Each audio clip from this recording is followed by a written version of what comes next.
What up, fam? Hit that like, hit that subscribe. Fly, Eagles, fly. Let's go.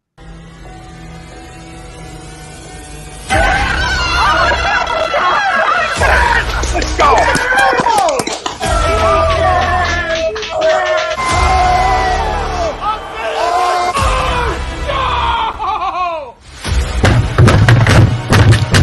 This ain't the fuck like this thing he stinks. Oh, shit. He's cold.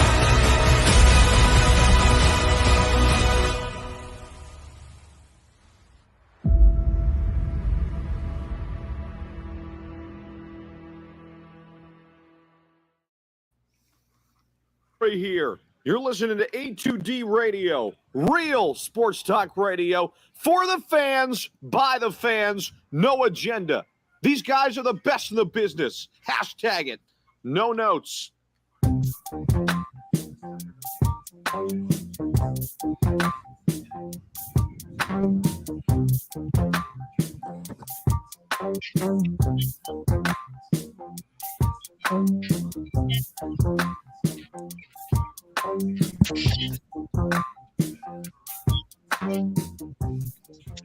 Welcome in, everybody. This is A2D Wednesday nights, only on A2D Radio. Every Wednesday night, we are brought to you by the Counseling Center and Sunrise Detox. We know many of us and our families deal with mental health and addiction issues.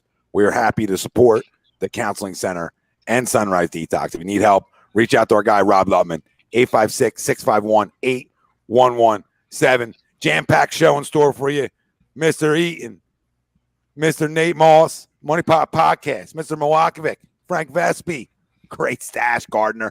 Ralph Delvecchio heading over to Michigan State this weekend. Go Spartans. Let's go, baby. Go green. They'll get beat by 40 now. I don't know who they're playing. They'll get beat by 40. Brian Bruno, I'm Tom Arnone. Sisters married to the blind.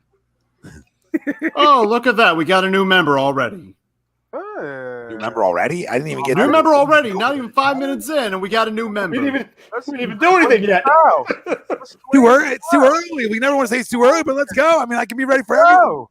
You're saying radio, you got to adjust. Let's go, my man. That wasn't an adjustment. So let's try it again. There we go. My man. Wolf of Odin. We'll see you this weekend. Wolf 90. We'll see you this weekend. Money, Nate. We'll see you this weekend. You must have heard. Benny Nation, Young Dodge. Y'all tell them what I say every time. Tell a friend to tell a motherfucking friend, man. Let's go. Tell that friend to tell another fucking friend on the way out, too. You know what I mean? Friends, people helping people. Feels so good. We got so much to talk to you about because it does feel so good because the NFL is here. The NFL is here. We'll give our locks of the week at the end of the show. We'll give our picks as well because this is what we're going to do. We're going to go through the entire docket Thursday to Sunday here. And our main conversation will be Eagles, Falcons predictions and Eagles week 1 preview. We're going to dive into it all.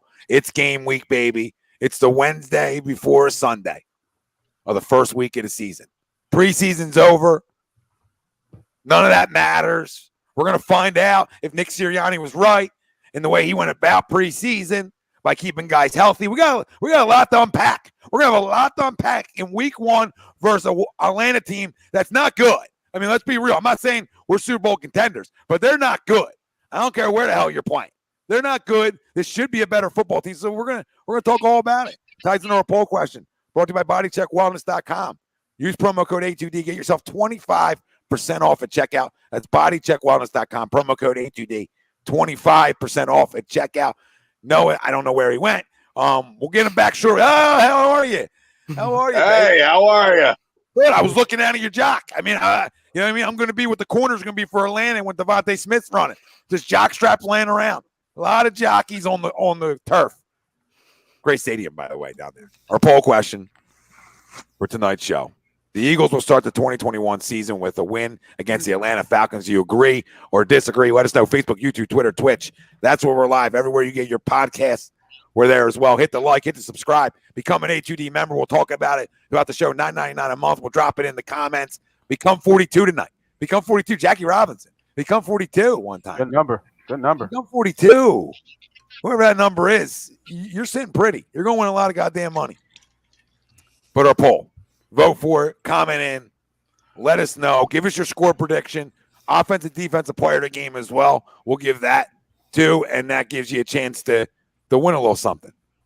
All right, maybe a jersey, maybe a Venmo. You know what I mean? Maybe Cash App. You're going to win something if you nail it. You nail it, and your tiebreakers are offensive, defensive player of the game. Comment it in tonight. Let us know. Listen, if I got this team winning 10 games, maybe 11, right? I absolutely agree.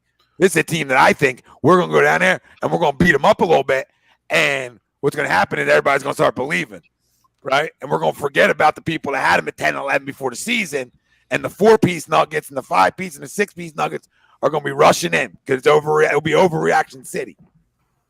But I just think they're a better football team than the Atlanta Falcons. And I'm not saying that's saying much. Remember, no Julio Jones down there. Kyle Pitts, Calvin Ridley, they're their two weapons. Matt Ryan, we know he can still spin it. We know all this. But their defense is atrocious. Flat out atrocious. And if Jalen Hurts and this offense and Nick Sirianni, head coach, offensive mind, can't go down there and put up points in Atlanta, week one or not, then we could be in for a long one, right? You got to show me against a bad defense and you can get things done. You can move the football. You can have big plays. So let's go, baby. Jump on board. This might even be one of my locks of the week. Ugh. I don't give a shit what the line is. I think we're getting 2.5, right? What are we getting? We're getting points. 3.5. 3.5. Oh, We're man. favorites? Are we No. favorites? No. Underdogs. No, stop I it. don't know. I don't know. Relax. I don't know about gambling. Ralph. What are you talking about, Ralph? Hey, that's why, I let you guys do the gambling and I stick to video games. So there it is. They win outright. They're going to win outright, and they're definitely covering it, and they might even win by 2 scores.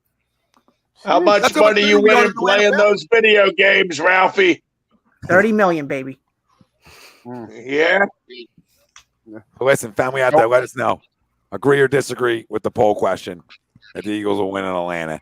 What do you say score-wise? I see a lot of people already chiming in. They got Falcons winning the game. Molly said 24-17 Falcons. I mean, I listen, you guys got this team scoring 17 points.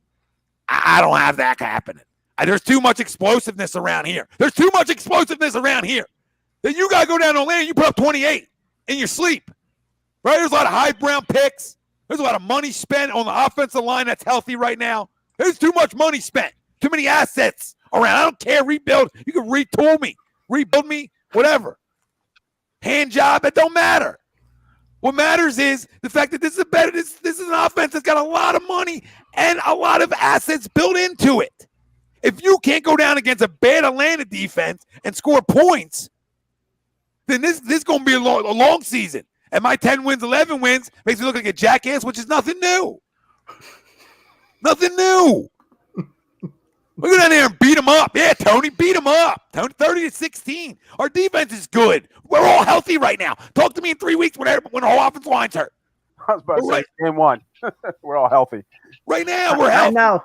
I saw that injury report today, or the practice report, and I was like, wow, there's only 4 people on. Usually there's 8 or 10 or maybe 12 people that are listed. Eagles, Timothy, we went 24-17. There we go. Now the positivity. Moore's got 17-16 on the last drive. We'll be sweating. 27? Shootout. Yeah, I mean, we could all see Atlanta scoring points for sure, just because that's what Matt Ryan does. But our front should be able to beat them up a little bit. Listen, I'm excited. That's all that matters. I'm excited. It's football. It's back, and we win easy. We win easy Sunday, and next week is going to be we're going to be holding hands, kumbaya down Broad Street together. Like we're going to start. People are going to start calling jail the savior. I'm telling you, it's going to happen. I'm just crystal balling you. I know the city, and then we're going to win 10, 11 games, and then you can start crowning, motherfucker. So Tom, you're saying that around 8 o'clock. Hey, this might be agree or disagree on Sunday when you guys are doing the post game. Will be. It's going to be a lot of this. You're saying? Did Greg know that was coming? Is that why he checked out? No. But it was a good. That was phenomenal. Yeah. Listen, there's going to be a ton of it. There's going to be a ton of excitement. So let me know what you guys think. And family, keep chiming in. Keep letting us know. It's game week, baby. Get going. Let's go.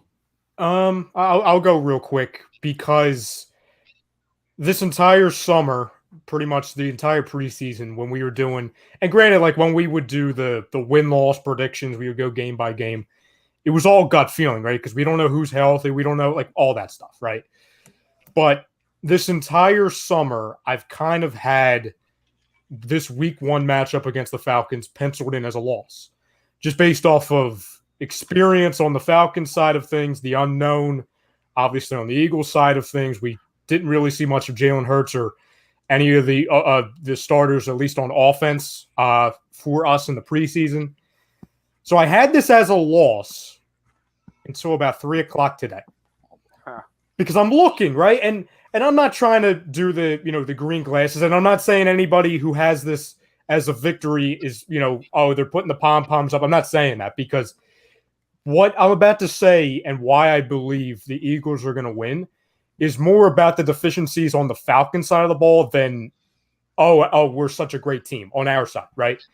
Because we do have a lot of questions. We didn't see a lot of the starters in the preseason like we talked about. We've only seen Jalen Hurts, at least in the NFL, for a very small sample size. No, Bobby, don't boo yet, Bobby. Don't boo yet, because I have this as a win.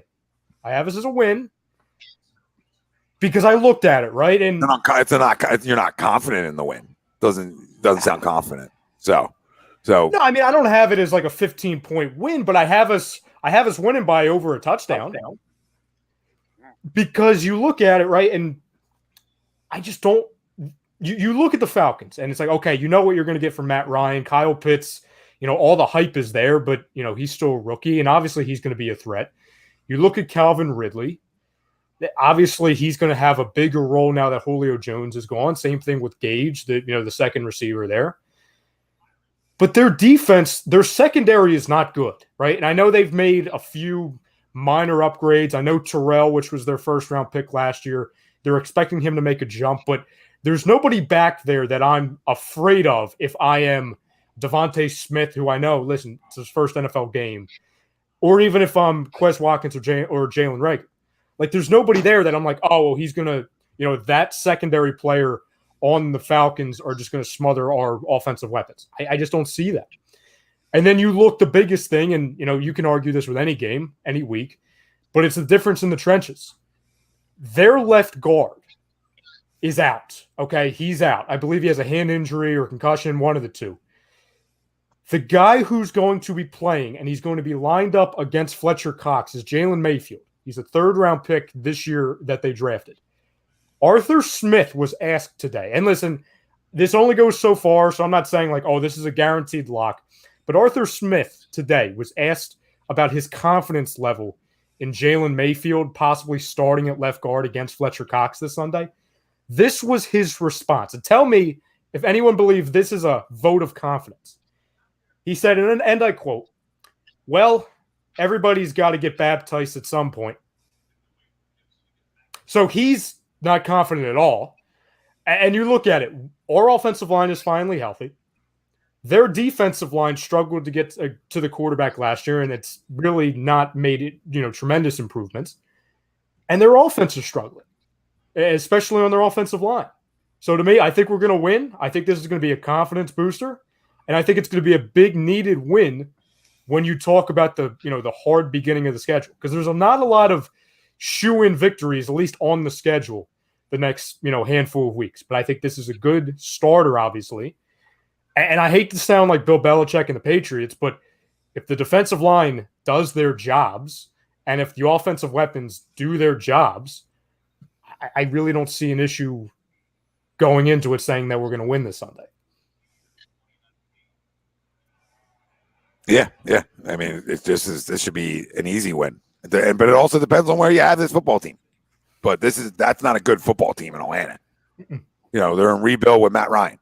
I mean, that's what it is. It's rebuild with Matt Ryan. That's the only thing really in Atlanta right now is Matt Ryan. Like, not that you don't know Kyle Pitts. I'm just saying Calvin Ridley's a good player, but now he's got to be the one, right? So I mean, they have question marks. Their front is big time rebuild mode, right? So they got things that they got to figure out down there, and way more holes in this football team. Way more holes. I mean, you want to make arguments about holes. I mean, we're talking about we probably argue we have the best offensive line and defensive line in our division, right? If healthy, arguably, it's all arguably. Okay, Well, and you know what's you're way better than Atlanta. Mm-hmm. And I'll just add this really quick, Tom, to your point before I forget. As bad as the offensive line was last year, right? And I hate comparing how we rank last year to this year or how the Falcons rank because it's a different team for the most part. But really, if you look at it, it's really not, at least in the Eagles' perspective, because a lot of the same guys are back. You didn't lose a lot of pieces. As bad as the offensive line was last year, we were ranked 18th overall in offensive line. So, like, that shows that was the worst we could possibly be. And we were middle of the pack as far as offensive lines last year overall. And defensive line, we talk about it every week. They were top 3 in sacks. They were top 3 overall. So, I mean, honestly, guys, like the biggest concern I have, at least right now, it's that, okay, what's the secondary going to look like without Rodney? It's most likely going to be Marcus Epps. I think I'll leave you this and then somebody else go ahead. I think your biggest concern is can the coach. That's the biggest concern. I don't think it's a talent issue that's going to win on Sunday. It's can this coach, right? We're going to find out. However you guys want to go. What up, Rob? Happy birthday, brother. What's up, Rob? I'll go. I'll disagree to the poll. You have a rookie quarterback, you have a rookie head coach, and you're on the road week 1. And most of your starters didn't play very much, and definitely your rookie quarterback didn't play very much in the preseason. So there's not a lot of good momentum and juju to go into it. So I got them losing week 1. Okay, but stop saying rookie quarterback. He is. He's not. This isn't Ben Simmons, bro. Like he played 3 games. It's not a rookie anymore. Then So he's a rookie. It's the rules. You had a whole year. All right, fine. Second-year quarterback who's played 3 games. Better. Inexperienced starter is a better conversation. Get out of my head, Tom. Get out of my freaking head. I was right there with you, Tom. What was his agenda? I agree with you, Greg. You do. He's a fucking rookie. He's a rookie. He's a rookie. He's a goddamn rookie. Take the Eagles thing off your mic now. Yeah, No. Let me bring it in just a little bit more so you can see it. It's tough, man. We're going to talk about this game on Money Pod Podcast on Sunday. We're going to go through the whole slate and give you plays. The one thing I do want to say is money is coming on the Eagles. I'll tell you that right now. Money is coming in on the Eagles. I want to say it's public money. So there's 2 ways you see money coming in. You see professional syndicates, and then you see the public. Your regular bettors like us, your average Joes who just trying to get a little stimulus check every week. Nothing much. We ain't putting thousands of dollars down. But to the poll, the betting side of me is telling me the Eagles is the side, right? The Eagles are the side with the points. You want the points. You even want to buy half the hook. And like Tom said, they could win outright here. Atlanta's not a good team. Atlanta's not a good team at all. And that offensive line is going to be the key because they're hurt up front. And it gets our front, that ain't good. So this is a stay away for me for right now. I want to enjoy the game and watch the game. But if you're betting, if you're looking at this game, Eagles are definitely the side for sure. 3's too much.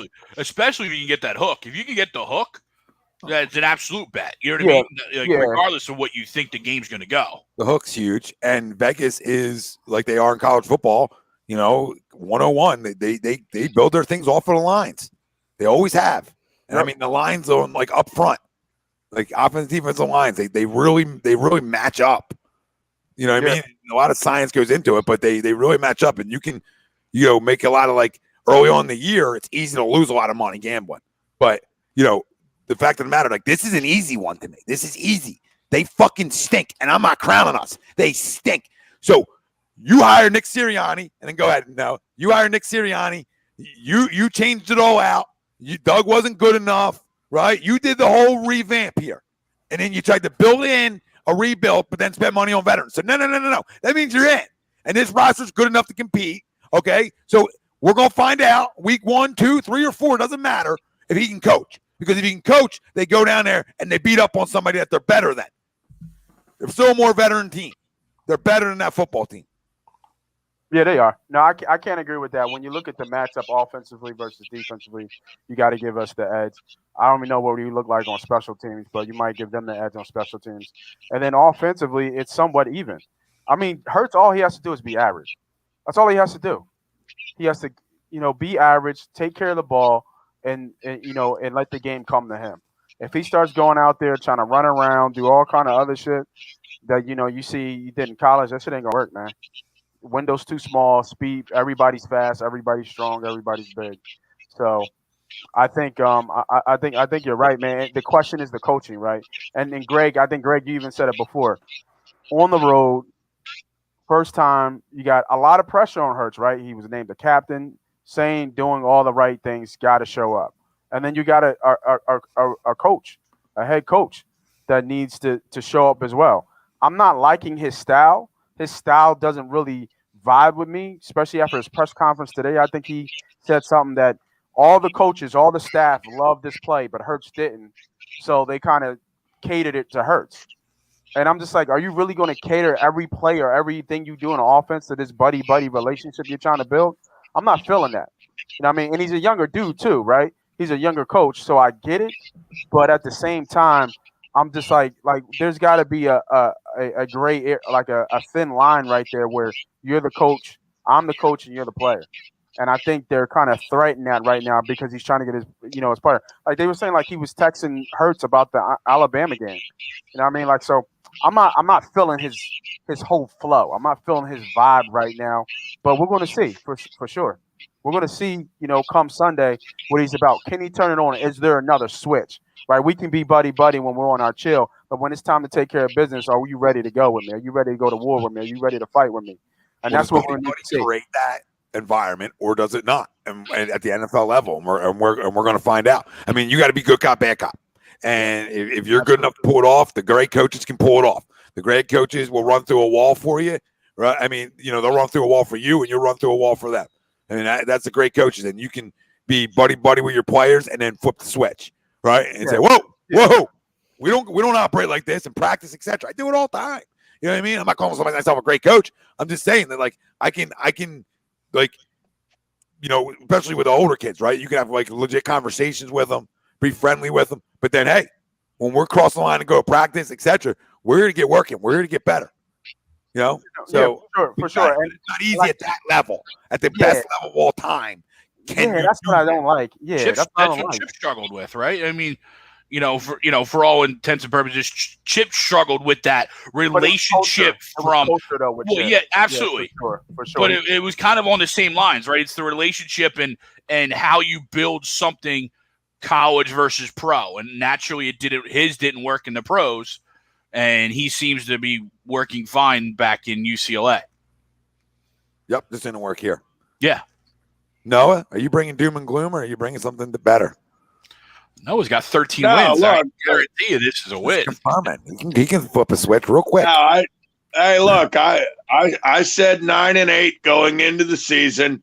I had us winning the NFC East, a dog shit division, and even pulling off an upset and winning a playoff game. So, you know what? If we want to go to the fucking playoffs, you better go to Atlanta and beat what will be a 4-win Atlanta Falcon team. All right? On the offensive and defensive lines, we're a much better football team. There's just no question about it. That's where I think we dominate this football game. You just, at this point, you need Jalen Hurts to just continue to gain experience and, most importantly, not turn the football over. Just don't give the Falcons a short field, and we'll be A-okay. Look, I have us winning the turnover battle and thus winning the game. And I think we dominate on both sides of the line of scrimmage. And I look for our defensive line to be in Atlanta's backfield the whole day. I'm looking at give me 27-10 Birds. Ooh, it's an ass whooping. that would be something new to win the turnover battle. We haven't done that in a long time. No. I mean, big play slate whenever you decide. Time's yours. That's what Billy just commented in on. Yeah, and to Noah's point, I mean, look, Julio Jones is in Nashville, boys. There's no excuses. No, there's none. I don't care, rookie head coach. I don't care. I don't care if Chip Kelly was back. There's no excuses to go down and lose this game, right? I mean, I don't care. So that's my point. Like this game's a prove-it game to prove that you're the roster we think you are. But it at the end of the day, like you can't go down there and lose this game. And if anybody has them going down there and lose this game, wow. I mean, then you got them winning 1 or 2 games, right? I mean, Greg, you got to switch your predictions up. I mean, they got to be a 1 or 2 win team then. If they can't go, shock me. Wow, that one shocked you. I can't do this. 1 or 2 games. 1 or 2 would shock me. 4, not so much. Really? I had them at 6, so it's not that far fetched to find 2 losses in there. They're not that good as we think they are. Why did you draft Jalen Hurts in fantasy, Greg? Why did you do it? It's fantasy football. It makes sense in fantasy football. No. Because you know what you do to players. You know what you do when you pick them. Oh, Vogelvon just. Oh, I thought he got more. That's right. Deflect. That's right. Change the subject. Yeah, that's right. Good catch, Harp. I'm a complete mush. There's no question about it. That's got my point. Frank, what do you got? All right. So first and foremost, for any of our Jewish viewers, I hope you had a blessed New Year. Lashana Tova, happy 5782. And also it is our wonderful owner, Jeffrey Lurie's birthday. So happy birthday, Jeff. Yep. And I agree to the poll. I'm not buying the underdog spread. I think we're going to win this game easily. Atlanta's defense, you don't have Vic Beasley, you don't have Tack. I mean, they're projected to be a bottom 10 defense this year. And of course, I'm looking some things up, and they're projected to have one of the worst defensive lines in the league. I'm looking forward to this game. I'm glad football's back. I'm not going to be some guy at a bowling alley getting drunk and calling for everybody's jobs at the end of the game. I'm going to be going off. Nah, but I'm glad. You're going to take your shirt off twice. You're going to take your shirt off twice. Nah. Does that happen? Just in case you forgot. Things happen on camera, and I think we're going to get the win on Sunday. So, well, let's go. Let's go, baby. We'll do. Keep your shirt on. Oh my God. We'll do scores and everything else in a minute. Ralphie. I agree to the poll question as well. Listen, fellas, it's not the Atlanta Falcons as they were 3 years ago. And you would, maybe if they were on the schedule to start off the year, you would think, damn, we got to go to Atlanta. Now we got to cover Julio Jones. Well, guess what? He's not there. And Matt Ryan's been a shell of himself ever since, he's went to the Super Bowl that year. They blew that 28-3 lead against New England. Atlanta doesn't scare me. I think we win this ball game as well. I think the defensive side of the ball gets things done for us. And hopefully Jalen takes the next step for this year for us. Because if he can be successful this year, we have a lot of money to play with this offseason. So to the poll, I agree. Go Birds. And I'm so happy that football is back, so I don't have to watch the Phillies anymore and get my heart broken. Yeah, and I like now missed another strike. Ralph, I mean Bobby. Sorry, Bobby. Bobby said they were ranked 31 defensive. The strike might be next year. Are we talking? The Falcons? Yeah. He's talking the Falcons. Yeah, I went there. Yeah, I actually see them getting worse. So, I don't know where all these improvements came from. So we'll see how it goes. But we've made improvements defensively. And everybody's saying Pitts is going to go off. No linebackers. Yeah, I mean, it could be, but is he going to have 4 touchdowns? But I hope not. To your point, Ryan. Like when you break this game down, it's like who's going to score on their team? Mm-hmm. You know what I mean? Like Ridley's not a scoring monster. Can he get in his zone? Of course, but he eats up yards. He's a move the chains type guy. Yeah, and the other thing about Calvin Ridley too is that like he's not Julio, right? In the sense of like he doesn't scare you at Julio's level. He's not Julio's level is what I'm trying to say, right? He doesn't scare you.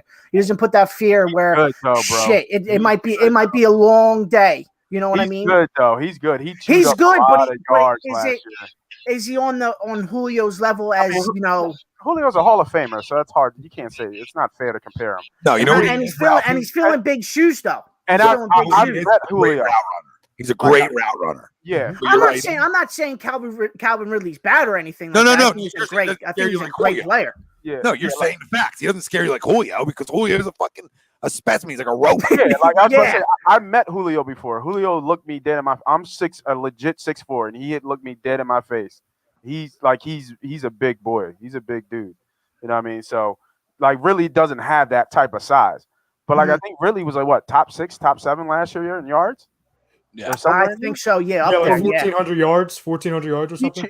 Like he chews up. Like look at Marky Mark just put up Yeah. 9 touchdowns, 90 catches, 13. Listen, anybody ripping Calvin Ridley real quick, that's Devontae Smith. Essentially, like it's like they're similar players, both from Alabama. Both are going to make their living putting your jockstrap on the ground, right? That they're going to make a living being great route runners, and those guys can do that kind of shit. 90 catches, 13, 50, 9 TDs. I think the guy everybody needs to look at is because somebody said, Pitt's going to be, rookie of the year. Week 1's going to start the process of that being going to number 6, Devontae Smith. Because I think the one person like nobody, like us, even as a fan base, aren't talking about it a lot, is that, especially against a bad defense like this, that dude could go off tomorrow. Mm-hmm. And if it would surprise anybody, I think you're crazy. I think he's always been the guy, like somebody's going to talk about somebody else, right? And we're talking about Kyle Pitts, right? You see what I'm saying? Like everybody's going to talk about somebody else and not him. Same way you forget about Ridley a little bit, and then they carve your ass. And I think that's what you're going to see, especially on turf. I think it plays to great route runners too. I think we're going to be impressed Sunday. I said tomorrow. I wish it was tomorrow. We're going to get 100 yards, but he's going to get a lot of catches. I think he's an intermediate guy. Yeah, he might get 2 TDs. Yeah, I mean, I'll just name this to you guys. And, I said it at the open that I look at their secondary, and listen, somebody could play well, or maybe one of our receivers might not play up to standard. Or a quarterback can't play. You know what I mean? Yeah. But, like, just on paper, right, their secondary is as follows. Eric Harris, safety. Fabian Moreau, cornerback. Deron Harmon, safety. And then A.J. Terrell. And A.J. Terrell, again, he's a second-year guy. He was the first USC. Clemson. That's right. Yeah. But he was getting torched up and down the field last year. So do any of those guys jump out to you and think, oh, my God, Devontae Smith or Jalen? And I get it. Like, we haven't seen Jalen Reagor put it together. I ain't saying that cat's name until that cat goes and plays. His name's not allowed out of our mouths until he goes and plays. We can talk about everybody else. We can talk about Quez. We can circle the board. That son of a bitch, he don't get no love or talk about until he plays because he had a lot to say. So go play, and then we'll freaking ski pole you all the way, all the way home. All right? You go play. But to me, like, I completely understand when people were going to say, oh, Calvin Ridley could go off, even though going back to last season and just going forward, like, I would have to guess that Darius Slay would do his job of slowing down Calvin Ridley, especially given, a lot of people would say, Darius Slay didn't have a very good season last year, but I think he only gave up more than like 38, 40 yards, like 3 different times throughout the entire year. Like, he did a good job. Feel good. But yeah, you're right. I mean, why it didn't feel good? It didn't feel good because we didn't get the interceptions, which needs to change and also needs to start this Sunday because the biggest thing is Matt Ryan, if you can get to him early, which you would think you could based off of our strengths on the defensive line and their deficiency on the offensive line. We know one thing about Matt Ryan is that if you get him to run back on his heels early, it's going to be a long afternoon for him. That's just something that you get to Matt Ryan in the first, second quarter, and you start making him feel something. Then okay, you're doing your job, and it should be a comfortable afternoon at least in the air attack for the most part. Well, listen, your tackles, right? I always talk about tackles being more important than my ends, right? At times, because especially with quarterbacks that don't move, right? Statues. When I got statues, I got my tackles, Hargrave, Fletcher, they got to chew it up. Because if they chew it up and he can't step into throws and you can beat it up early like any quarterback, then, you can get a guy seeing some ghosts, as Sam Darnold likes to say. So, I mean, that's your goal for any quarterback, especially ones that can't move, right? Brady's of the world. Like, you got to pressure them. Peyton's back in the day.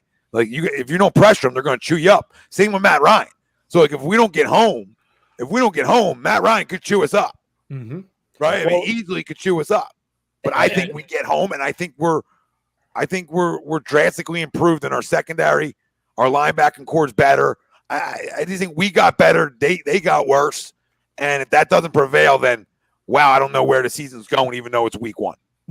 The one thing we can't let happen, right? Like if Calvin Ridley's going to get his, okay. If same thing for Kyle Pitts if he's going to get his.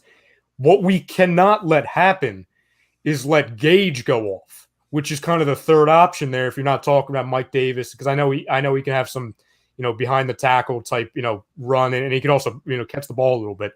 But if Gage goes off against, right now he's projected to go up against Steven Nelson, then that's an issue because that's somebody that's not even close to, like he's a good player, but he's going into a year where his role is increased because once Julio Jones leaves, well, then Calvin Ridley goes up and Gage goes up. And like I said, he's a good player, but we can't let that guy go off because then it's going to open up the door for, okay, you got to pay attention to Gage. Then things go off of Calvin Ridley, then Kyle Pitts. You know what I'm saying? So it's like it starts and ends, and we can say that's about any game. But if the defensive line, unlike last year, at times, right, and I can't complain too much because they were top 3 overall, if they get home early and then everyone else does their jobs, because, again, the secondary is better than last year. The linebacking core is better than last year. It's a very, I don't want to say a very easy game to game plan for, but there's nothing surprising that Atlanta's going to hit you with. Everyone knows, okay, keep an eye on Kyle Pitts and Ridley, get to Matt Ryan early, and then you should be able to attack them on defense with the air attack because their secondary is nothing to be riding home about. Yeah, you want to shut down Calvin Ridley, and if Kyle Pitts starts beating you, then you adjust. But you almost like, okay, go ahead, rookie, go beat us. You know what I mean? Yeah, it's almost like when you're playing in the NBA and you're playing against that star, right? I'll let Dame get his. I just can't let somebody else on top of it, right? Yeah. So I'll let Ridley, I'll let Pitts go get theirs. I just can't let them both go get them. Greg, so what you're saying is, and I'll just compare it to another Atlanta team. We can't let a Kevin Huerter go off against us. Correct. Like we did in Game 7. Yeah, the ginger Klay Thompson. Ginger stroker can't stroke all series. 3 times. Yeah, shut up, Ralph. And in non-Eagles game news, props to Fletcher Cox. He was around the Mullica Hill area last night or yesterday, handing out pizzas and just being around the community for all those affected with the hurricane. So props out to Fletch. That's awesome. For sure. Yep. For sure. And just to add on to what you boys are saying, like I'm starting to kind of get in my mode of how this game is going to play out. I usually don't start until tomorrow on Friday. And make sure y'all all join because I see some green in there, but I see spots of black names. We need green names for members all day. Keep, what I mean? You guys like this betting. You like this talk. The members that are here, they know what we've been doing week in, week out, every weekend. They know. So, like I said, tell a friend to tell a friend. Ryan's going to drop that link, man. Join the membership, man. It's the start of the goddamn season. Let's fucking go. But I'm looking at some of the so I went to DraftKings real quick and I'm looking at the sports book here. And I see a couple beautiful plays here. Like here's a play that all over it. You can lock this shit in now. Hurts over 40 yards rushing yards. Easy. Easy. You see how quick Ralph said that? Ralph don't even bet. And he know that was a fucking lock. Yeah. What was it, over 50? Sorry, over 50. 40 rushing yards. Get it. Thanks, Kareem. Appreciate it, Kareem. Kareem, thanks, brother. Might get that one run. Yo, if you're just tuning in, wherever you're listening to us from, hit the like, hit the subscribe. Listen, be great today. Eagles are going to be great Sunday. You be great tonight. All right, fuck with an algorithm one time. Let's go. Pound likes, drive comments, subscribe, turn the fucking bell on wherever you're at. What else I got for you? And then you know what else you can do? Go clean yourself up head to toe. Clean yourself up head to toe. Get 20% off and free shipping with the code HUD at manscaped.com. Sorry, I say come. Get 20% off and free shipping with the code HUD at manscaped.com.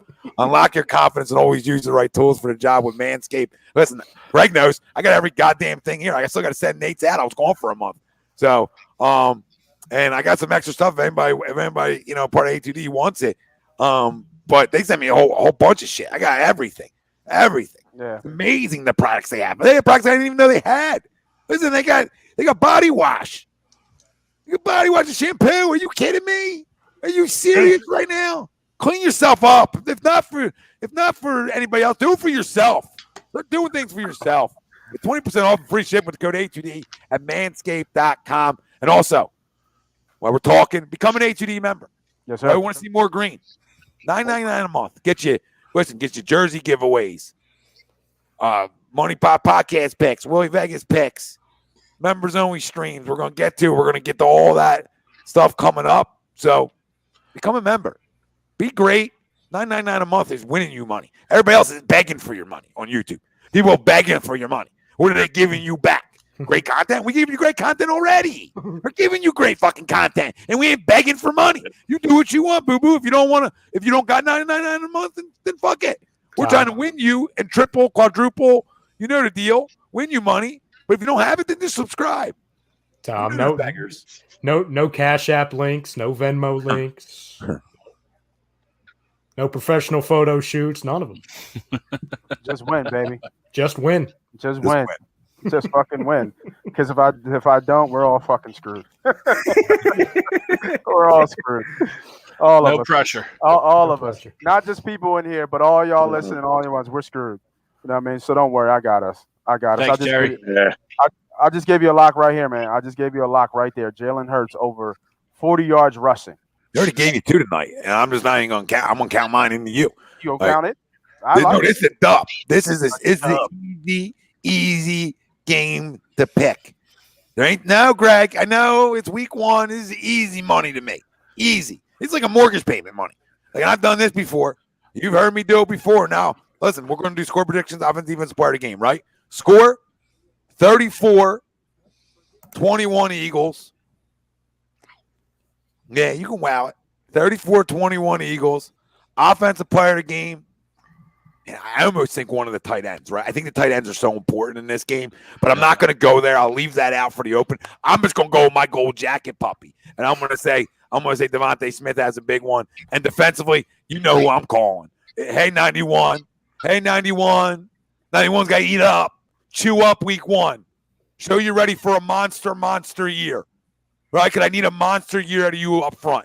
So I'm gonna go with the big man. I love the trenches on the defensive side and offensive side of football. But looking forward to seeing this offensive line. Tom likes big men. Some road grading too. What'd you say, Nate? I said Tom likes big men. Like some thickness. Is easy. Some girth. I'll go Eagles 28-23. Defensive player of the game. We were talking about it the week we did our bold predictions for the Eagles season. I think this guy's going to be the most valuable player for the entire team, not just defense. I think this is a perfect week for him to start off doing it, especially when everyone's worried about Fletcher. Javon Hargrave. We always talk about be great today. Well, he's going to eat today, and he's going to eat tomorrow, and he's especially going to eat on Sunday. And then I'm right there with you, Tom. I think a tight end goes big. I think he has a multiple touchdown game, especially in the red zone. So why don't I just go with the guy who's I've been calling contract boy because everything's, pay me. Okay, you want to get paid? Have a big day. Dallas Goedert, show up. Yeah, we'll stay healthy. Yeah, I mean, I can see that either too. one of them having a big day. I can see Ertz having a big one too, Mhm. or both of them. I can love to see JT get a fucking hit right now. Tell you that much. Talking about Phillies, love to see you, Jag. Love to see $100 million. This is how I have the Fletcher Cox in the city for years. All right, I'm gonna do the same thing to the baseball players too. Need a hit out of you. All right, so we got 2. Give us your score prediction. Offensive, defensive player of the game. All right, you hit it, you get a little gift, a little Cash App, Venmo gift. All right, you get a little gift if you nail it. Comment in. We're giving money away. More money away? Jeez. Listen, sometimes you get backed on football season. Double play ball. Double play. Good for you. I can't. What score? 3-3 still? Yeah, I just can't. Can't with him. 27. That's all right. Our starter went a whopping 4 2/3. He didn't Yeah, finish so did that. theirs. Yeah, no, he didn't finish Huh? that 5th inning. He Theirs didn't go finish very the far fifth. either. Go Eagles. What? Go ahead, Greg. 27-21 Falcons. Offensive player of the Fuck you. game. Kyle Pitts. Go back to Florida. I am tomorrow. I was gonna say he's listening to you. He's actually doing that. But don't worry, I have a return ticket. Well, you might need to stay down there if they lose. If they lose, you're staying down. And I'm sure you won't be upset about that, by the way. Defensive player of the game, Dante Fowler. Good Lord. Dante Fowler. If he's the player of the game for the Falcons on the defense, we're in big Did you just trouble. look that up? I did just look it up. You had Absolutely. to find somebody you knew on I defense. just had to find. He probably has a dartboard of like all the names, and it's like, all right, who's going to be the defense player game? Oh, okay, there we go. No, Probably more Don- likely Deion Jones. We are Probably more likely screwed. Deion Jones. Dude, we're winning by 40 now. You understand this? This is what he's doing. 40. We're winning by 40. Well, we might blow the roof off of the dome. Now, we might blow the roof off. It might be like Chip Kelly in Washington, right? Like we're just like, oh my God, look at all the points. This is the smartest guy in the world. This is what could happen Sunday. Look how fast paced this offense is. Yeah. Paper, scissors. We can all be playing. Yeah, we'll all be playing fucking rock, paper, scissors, shoot on Monday.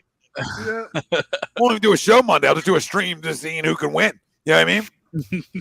First members only stream. Who can win? Rock, paper, scissors, tourney.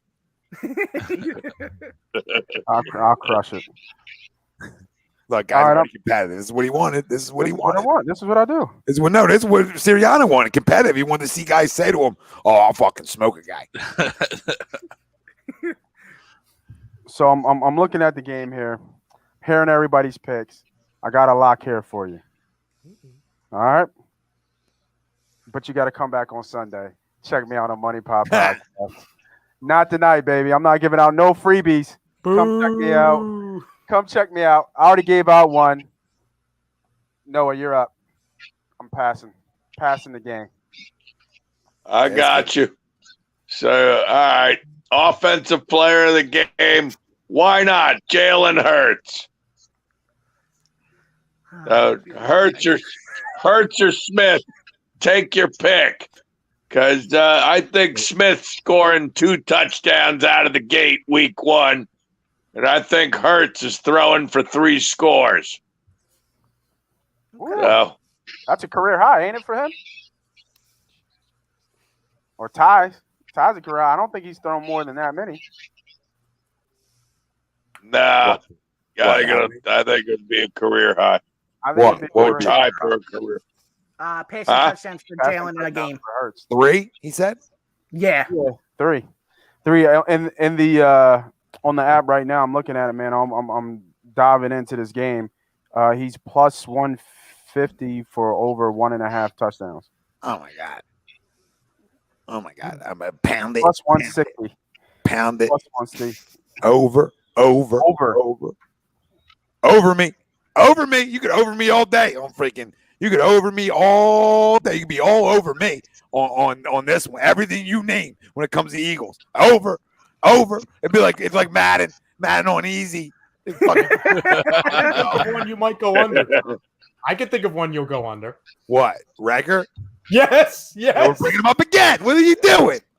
Hey, maybe if we bring him up enough, No. we'll give a little push. Last Give year. a little push. Give a little push. We pushed him and he jumped off the cliff and tried grabbing us all to come with him. You know what I mean? This is the kind of loser he was on social media. No way. I hear you. He might get in the zone. He might score in this. I'm gonna stay off of him. I don't even want to talk about him. I forgot he played here. You got to re-show me you played here. You play here. Loser. He did throw 3 against Arizona. Patrick fucking Queen. And this is what we're talking about this guy. What would he? I don't disagree with you, Tom. What would he need to? What does he need to do to get back in good graces, or in good graces? Because he was never. He was never here in good graces. Compete. Finish a route. Have a pulse. Show me you're worthy of a first-round pick in some fashion. If that's just taking the top off a defense, fine. Show me. If that's returning punts and you're taking shit to the house, show me. where you're taking shit 40 or 50, show me in whatever role you're doing that you are worthy of that pick over the rookie of the year. That, in my opinion, maybe the best defensive player in that draft at linebacker, which was a position of need. So show me, because I know Six is going to show me. Six is going to make everything easier on you. You lucked out, you little bitch. You lucked out. He's going to get you paid. Maybe. Or maybe JJ steals your job. Oh, Yeah, right. Hey, if JJ steals his job, then I would start wondering if Jalen Reagor even belonged in the NFL. Jesus. I want a gadget spinner, like I called him, Justin. That's because that's what he is. He was a gadget spinner. He was a gadget spinner pick. So we'll see. See if he turns himself into a legit wideout. Go ahead, boys. Finish off your picks. All right. I'm going to go 34-27 in favor of the Eagles. My offensive player of the game is going to be one Zach Ertz. And my defensive player of the game, I'm going to go with Darius Slay. big play Slay. Nice. How many interceptions, Frank? How many interceptions? I'm going to say he's going to have... Oh, my God. I'm going to go one interception, but it's going to be a key interception against Calvin Ridley. Nice. I thought you were trying to add things up. I'm like, Frank, I mean, that should just be one. It'd be anything more than he had last year. Greg, I thought I was asking an easy question. I was like, I know. I'm just like playing it out in my head. I'm like, I thought he was coming back. Oh, he's gonna have 4. And I'm like, yeah, I'm like, no, I'm not. No. I'm not going to go 4. Absolutely not. No. I'm thinking to myself, it's either 0, 1, or 2. I'm sticking with 1. I'm Okay. going with 1. I'm going to say it's going to be a key play. Wow. One of the final drives of the game that's going to seal the deal to get the win for the Eagles. And with that, their first stance is going to literally slay me. How long Mic you working drop. on that one, Frank? yeah, you were waiting for that one, weren't you? Mic drop. Yes. You got that one written on the refrigerator. Gabriel, I mean, I feel like every wide receiver in the league burns corners. You know what I mean? Like, you do a fantasy draft, there's freaking 50 wide receivers you can literally choose. Like, there's so many wide receivers because everybody has days. Calvin's a pimp. Nobody's taking anything away from that. All right? But we have a secondary that should be good enough to be able to contain. So, let's find out. We'll find out. And then the game is deteriorated. I think Tom Brady was just talking about this, how like the defense gets penalized for offensive mistakes. You know what I mean? Like it was insane. I loved how he broke it down, even though people hate Tom. Oh. What? Oh. Was that Wong? 4-3. Wow, what a fucking surprise. The bullpen implodes again. I'm so Yeah, happy the Eagles play on Sunday. 4-3-8. Yeah. Right. That was a friggin' piss missile. Yeah, man. Jesus So Christ. I hate JT Realmuth. But fuck it. We'll win the NL East anyway. No, we're not. Go You ahead. retire? How are you doing that, mm, Ralph? I got the Eagles winning 23-17. Offensive player of the game is Mr. MVP himself, Miles Sanders. Oh, And defensive player of the game is going to be Steven Nelson with 1 interception. okay. I could believe that, Ralphie. I could believe everything you just said. You should be a better. Because people are telling me about Gage. And I'm like, well, that's why we got Nelson. So, I mean, he should be able to slow down Gage. Yeah, at least, hopefully. I should hope so. We got bigger fish to fry, right, boys? You know what There's I mean? a whole bunch of people clamoring for him this offseason. Oh, If there we can't slow down Russell Gage, then we made a wrong turn there. It's either that's because Russell Gage is a Hall of Famer or Steven Nelson just flat out stinks. It's one of the two. So is Maddox playing on the inside, or have they? Please, Yes. and forever. Please and forever. I don't ever see him on the outside again. No, he's never should have been an outside guy. I mean, the best he is an inside guy until he gets hurt. So, Yeah, right. Jeez. Does anybody have Nate? I'm sure you have this somewhere. Is there an over/under set for like Devontae Smith's yards or touchdowns, or the average yards for Jalen Hurts in this game?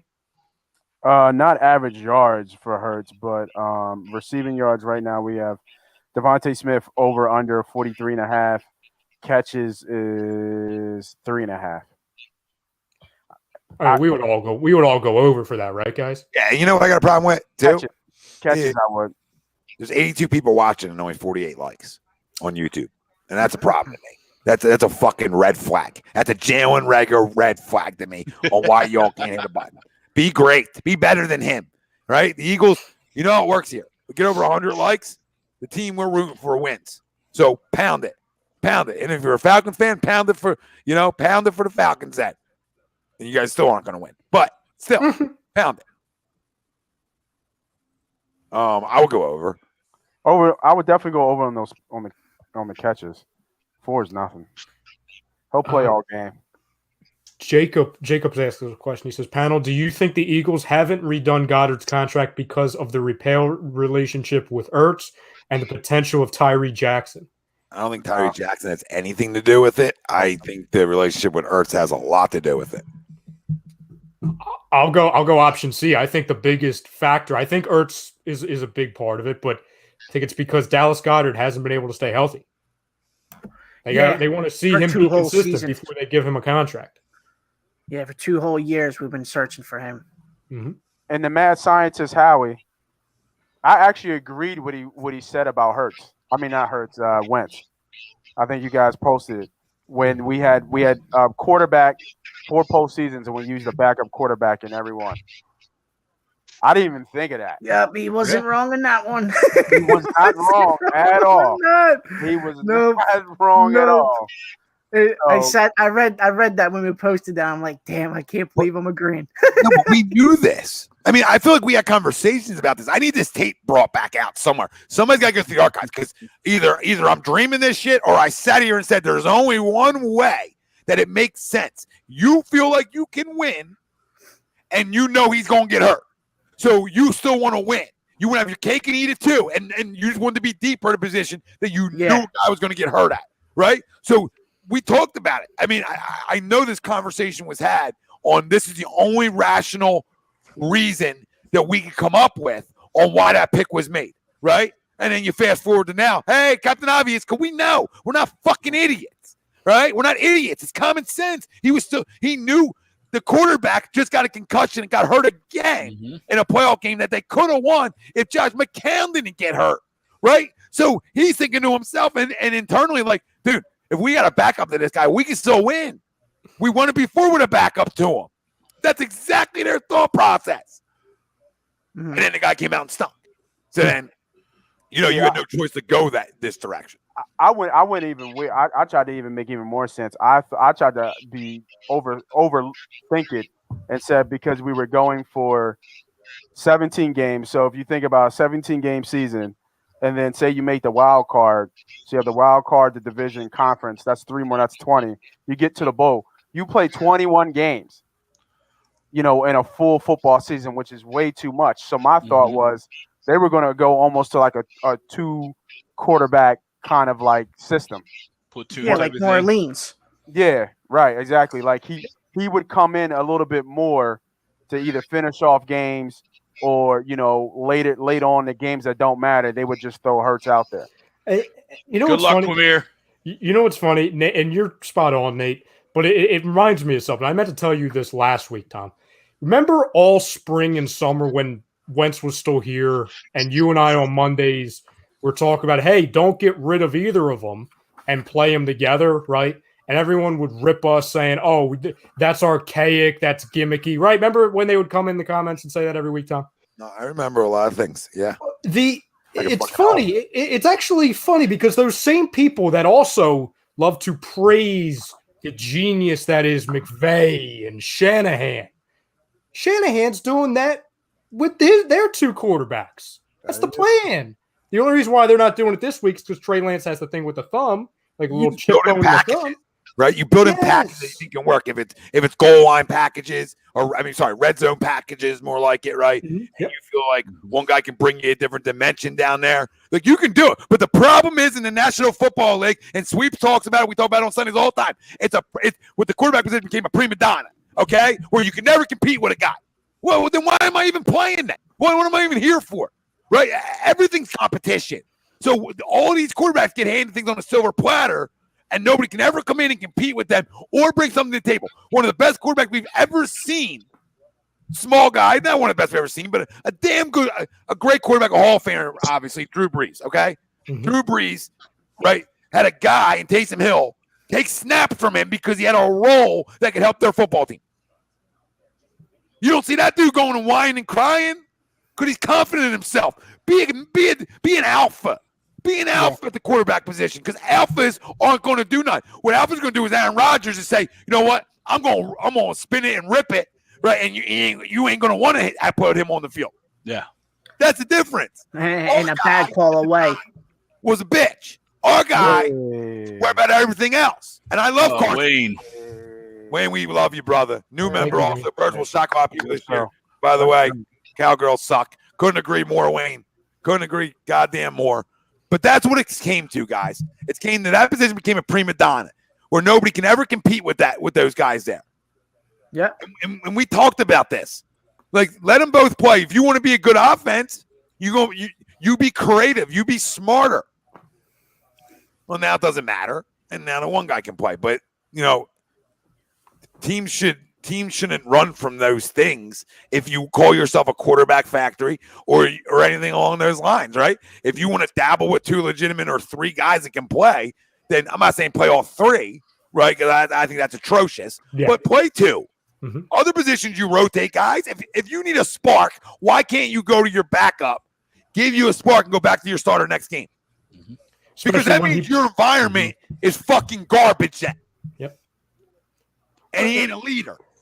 Because Mm-hmm. I'll tell you right, as a competitive junkie myself, do I want to come off the field? Absolutely not. But I want what's best to win. Because if I'm in it to win, that's going to pay my bills too. All right, and everything's even greener if I'm winning. Yeah, endorsements, everything. These guys don't think like that sometimes, especially in 2021. Yeah. The thing about the Graham TikTok dances. I mean, they ain't thinking like that. Thinking like Juju. You know what I mean? Like, shut up, Juju. Challenges. Go ahead, Greg. I saw that. I don't know what I did. But that's my whole feeling on it. I hate it. And we're fucking striking out. This is horrendous. Fucking hate JT Realmuto, and he's not even up. He's not even up. I hate him. I'd run him out of town tomorrow. Keep jumping. We'll keep jumping back and forth. But imagine that. Missing fastballs. This team is horrendous at hitting fastballs. I mean, that was a cock shot right down the middle of the plate. You could have just ended your sentence at "team is horrendous." Mm-hmm. True. Very true. Jay says there's no reason Cox shouldn't be jacked like Aaron Donald when it comes down for the love of game. Well, I think he's jacked. I don't, Jay, not saying you're wrong. I think he's jacked. I just don't think he's Aaron Donald, which isn't knocking him. Moore says, I want there to be competition, but you're not going to make a guy compete. You're paying out the ass. True, but you're also trying to win games. So competing maybe more. I'm not saying that a guy don't play 95% of the snaps. I'm just saying if you have a guy that can do some things in certain situations, then you play to their strong suits. A lot of teams don't, and that's why they're paying their first quarterback a ton of money because they don't have that guy. Mm-hmm. So I just feel like if you have the guy, then you use it. And nobody's saying, have it go 50-50 as far as series. You can have a situation where you would have, and again, this is a moot point because the other guy's an Indy, and that's their problem. That's their situation. But it was okay, if they were both in the building, have Hurts play 2 or 3 series, if that, and then have Wentz take it from there. It would still be Wentz's show, and it's just about, okay, if they could put the egos aside, and if they want to really win football games and help out the team fully, especially if one of them's struggling, that's what it comes down to. That's what Shanahan's going to do. You know what I'm saying? Like, you think Garoppolo, especially a guy who's actually gotten to the Super Bowl, hasn't won it, but got to a Super Bowl 2 years ago, do you think He wakes up in the morning and think, oh, I can't wait to split some time with my future replacement Trey Lance. No, no. But guess what? They're going to do it because that's what's best for the team. And also, and it's not like that gets the stock up because they could flip Jimmy Garoppolo in a trade in a couple weeks too. That's always a possibility also. And the key thing I think that's different from, because we've seen it before with the Wildcat, is that the Wildcat was completely different. It was specific, right? It was a specific type of scheme and gimmick. Well, not gimmick, but a specific type of scheme when that Wildcat quarterback came in. The thing that I was saying is that you could bring in that backup quarterback just like Trey Lance, and he would run the offense just like the starter, right? It would just be night and day with just a different type of skill set at the quarterback, and then you just play to their strengths. But I mean, it's the league. This ain't college, so you can only do that so much in spots. But it's not like we didn't do it with Hurts before. When Hurts came in for Wentz, he was ripping off 20, 30-yard runs all day. You know what I'm saying? So, it was just a thought. Right? It was just a thought. You know what I mean? You change the pace of running backs, right? Yeah. Change the pace. Change the pace creates issues for a defense, right? If I got a scheme for one guy, that's easier than scheming for two, right? Like a lot of guys don't want to do their homework at this level too. Right? You know what I'm talking about, guys? So you were going to make guys do more homework? I would make everybody in the league do more. You got to do more everywhere on my roster. Everywhere, because I'm just right? In any way that I can get advantages. And I'm not talking about, like Ryan said like earlier, we're not 50-50 in this. This is situational. Sean Payton did last year and caught people off guard with it. It just came down to Drew Brees wasn't good enough anymore and can't throw the ball down the field. So that's what it's not like that system failed either, right? I mean, they were one play. They were a bad call away from going to the Super Bowl with that system. So I mean, and are they still crying down there in New Orleans about that? Of course they are. Yeah. For the past several years, absolutely. I'm not gonna be hard on them now, though. I'll get hard on them like after they get rebuilt down there a little bit, and then I'll come hot back at New Orleans. Just dealt with a storm. You know what I mean? It's tough down there. I'll give him a pass this week or two. Well, guys, let me throw this out there. Yeah, go ahead. Yeah, bring it. Yeah, why not? I just throw shit to the wall, Ralph, and see what sticks, Yep. We've been around you. But we've seen it once or twice. Obviously, we're going to 17 games this year, and who's to say the league isn't going to try to add an 18th game sometime in the near future? They will. I'm sure. I mean, money talks, and as long as TV networks are willing to shell out billions and billions and trillions of dollars, they're going to want to put more games on. So, with that being said, I mean, we're already starting to see it a little bit where, we're looking where the backup quarterback has an increased role. And, I mean, are we heading in a direction where you certainly need two viable quarterbacks ready to play? Are we? I think we've been, and I think you're 100% spot on. And I think the COVID side plays a part of it too. Just in terms of, having guys have to miss a week or two, right? Or just a week. Oh, yeah. Well, I'll tell you what. To being deeper in spots, because look what happened in Denver. And that's just, I'm just saying one place, but you don't want practice squad wide receivers fucking playing for you. That's not good for the brand. So if you're going to be testing everybody, even vaccinated guys, then even more so right now, you got it. You want to have a couple guys, a couple bullets. Right. So I completely agree with you, and the more games they add, you're 100% right. And not just a quarterback position either, but in other positions, you better be deep.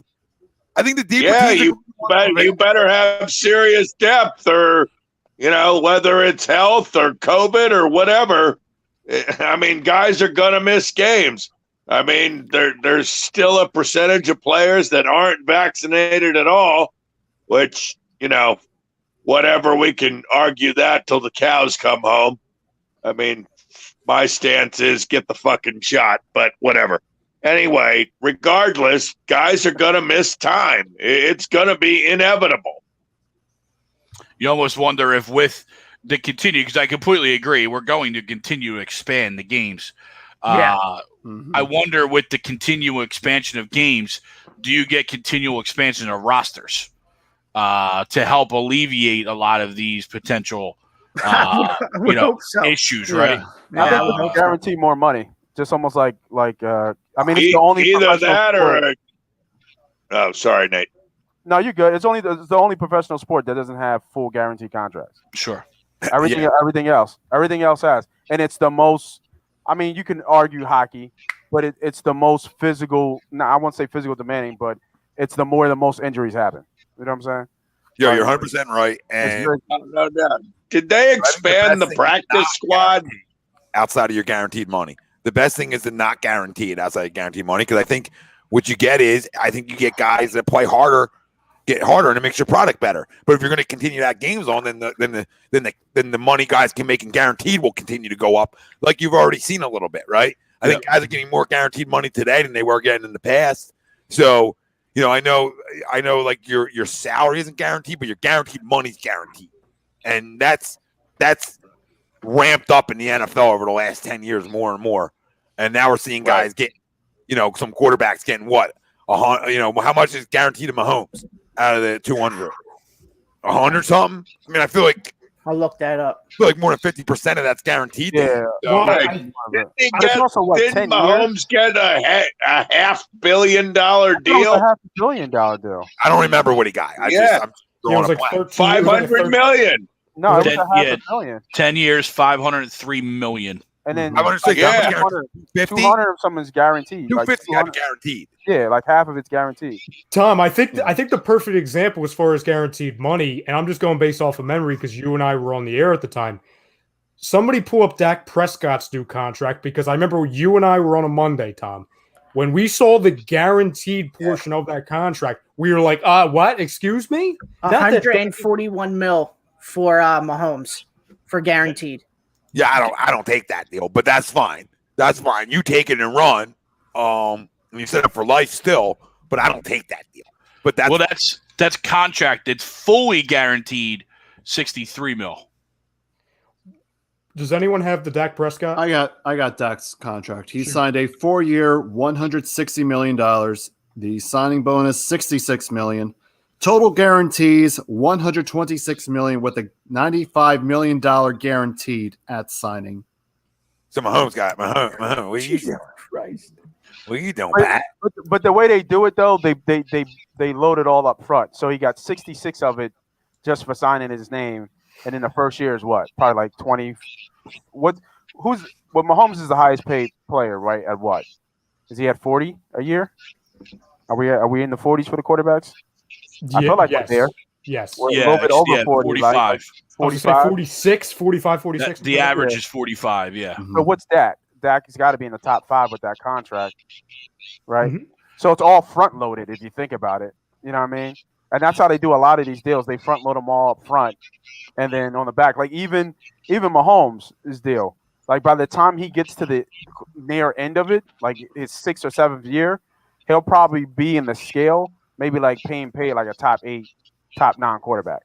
You know what I mean? He won't be in the tops because they locked him in.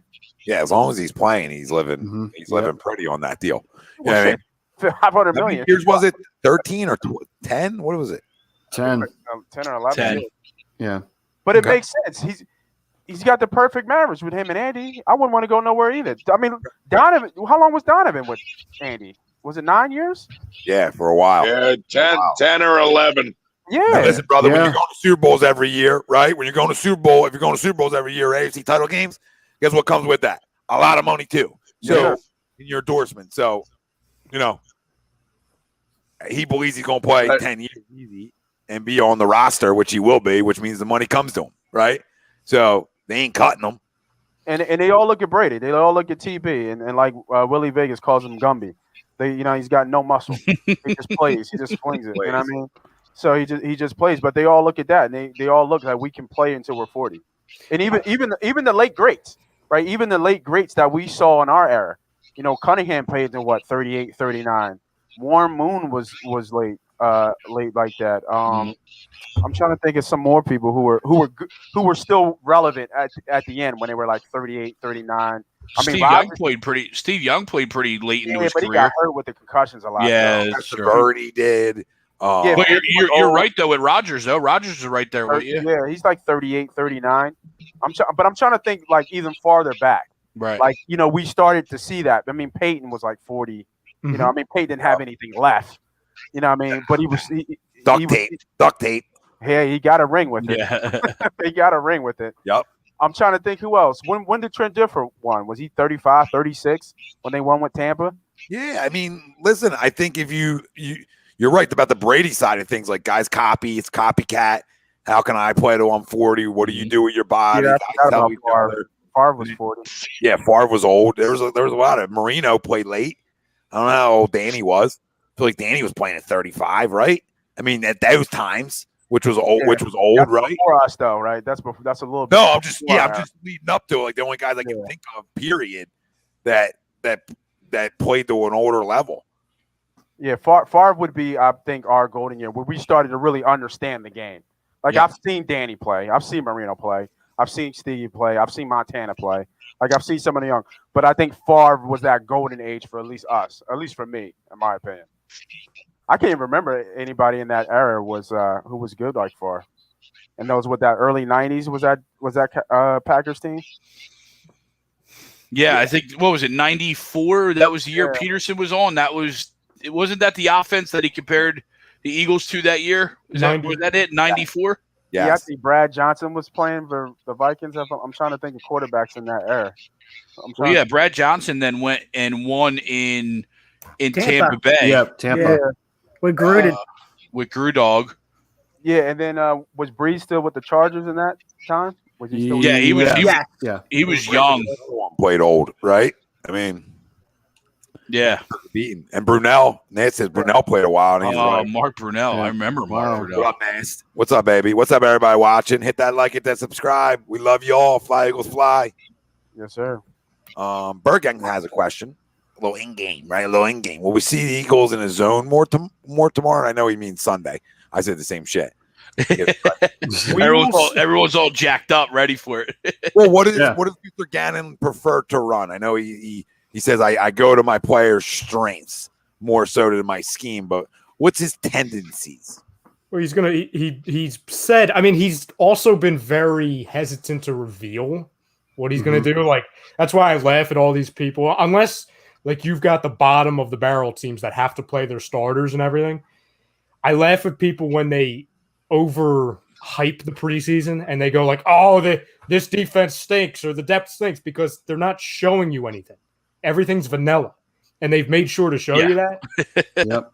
I can't even believe I need to say that, but like some people, I have to remind people of that. It's like, guys, what you saw in the preseason is not the team. I think Vinny is still playing somewhere. 61. He seemed like the type too. But apparently we're going to see more blitzing and more zone. The easy answer is everything Jim Schwartz didn't do, we're going to see more of. Yeah, I don't think Jim was a bad coordinator as people think, but I hear you. Jim was a great coordinator. Mm-hmm. I mean, Jim helped get us a ring.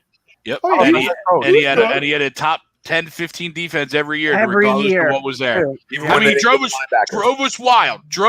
I'm not going to deny that, right? You know what I mean? Like, every defense coordinator is going to drive you wild. Absolutely. Yeah. Right? But at the end of the day, the only time they gave him a linebacker core, he won a Super Bowl. So, he begged for it. Ralphie knew this. We talked about it. He begged for a linebacker, either Murray or Queen. They didn't give him nothing to work with. It's almost like they wanted these guys to be lame ducks for a year.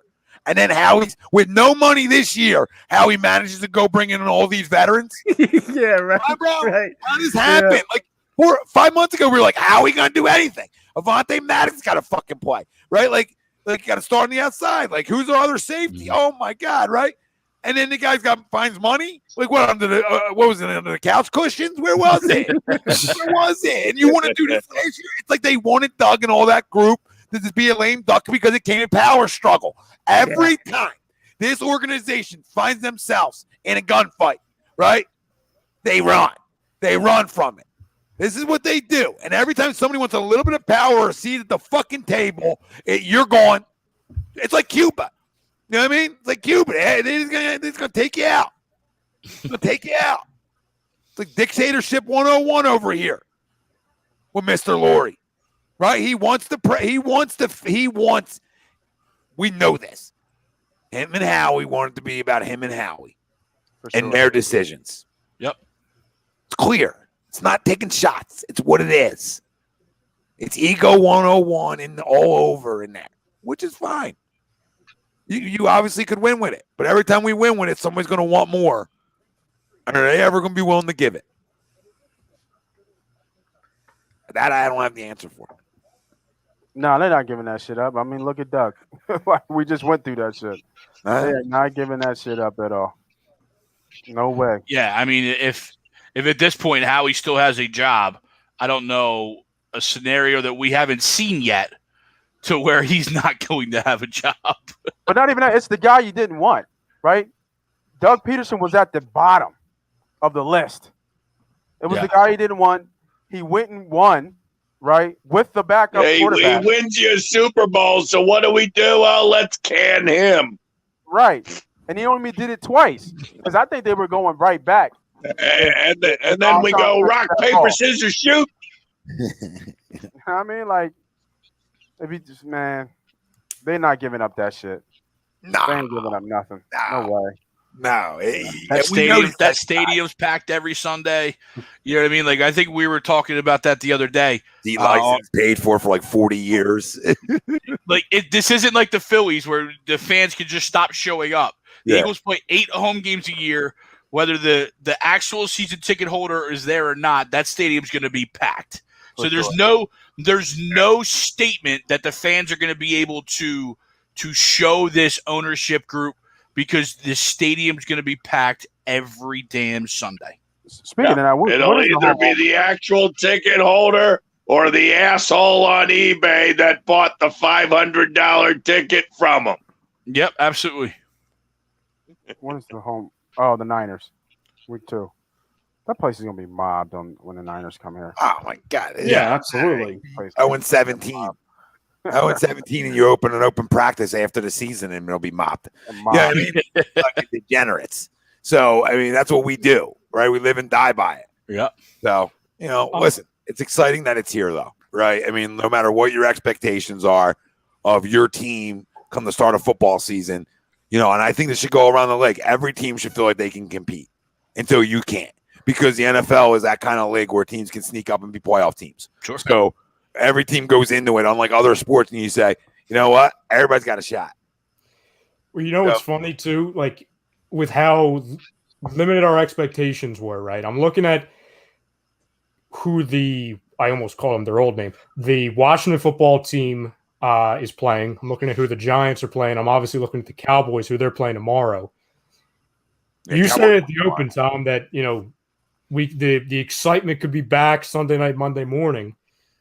Could be a chance to where there's only one team with a win on the board in our division, and it could be us. Yeah, that can make things worse. I still think Cowboys win tomorrow night because I know how that works in Dallas. I know how that works. Everybody talking Super Bowl. You know what's funny? That was good. How it works. That was my lock of the week. It was that you were going to take Cowboys because you're going to go anti-Vegas, anti-world. Oh, yeah. This was coming. They beat Tampa, the Super Bowl champs. All right, to open the season off. America's team's back. Then we got to hear guys fucking spew about it for a week until they get their doors blown off. But I don't care who they play in week 2. Right? That's what's going to happen. Ain't no way in the world they beating the goddamn Tampa Bay Buccaneers. Okay. Ain't no way. Okay. Ain't no way in the world. Okay. Yeah, I didn't Be tomorrow night. Okay. I get it. The hangover, it ain't happening. I ain't talking hangover. I know how Dallas works. Well, they're going to be – Dallas is going to need to be something they haven't been, and that is feasible without Zach Martin, because that team lives and dies off of Zach friggin' Martin. Yeah. That's a huge loss. Huge. Zach Martin not being there, Dak Prescott coming off injury, obviously. I know all the Dallas fans saying, oh, guys, he's ready to go. He's full practice. The shoulder's fine. All right, he's ready to go until we knock him out week 3. Listen, they're going to score points tomorrow night, and I think they, at worst, cover that football game.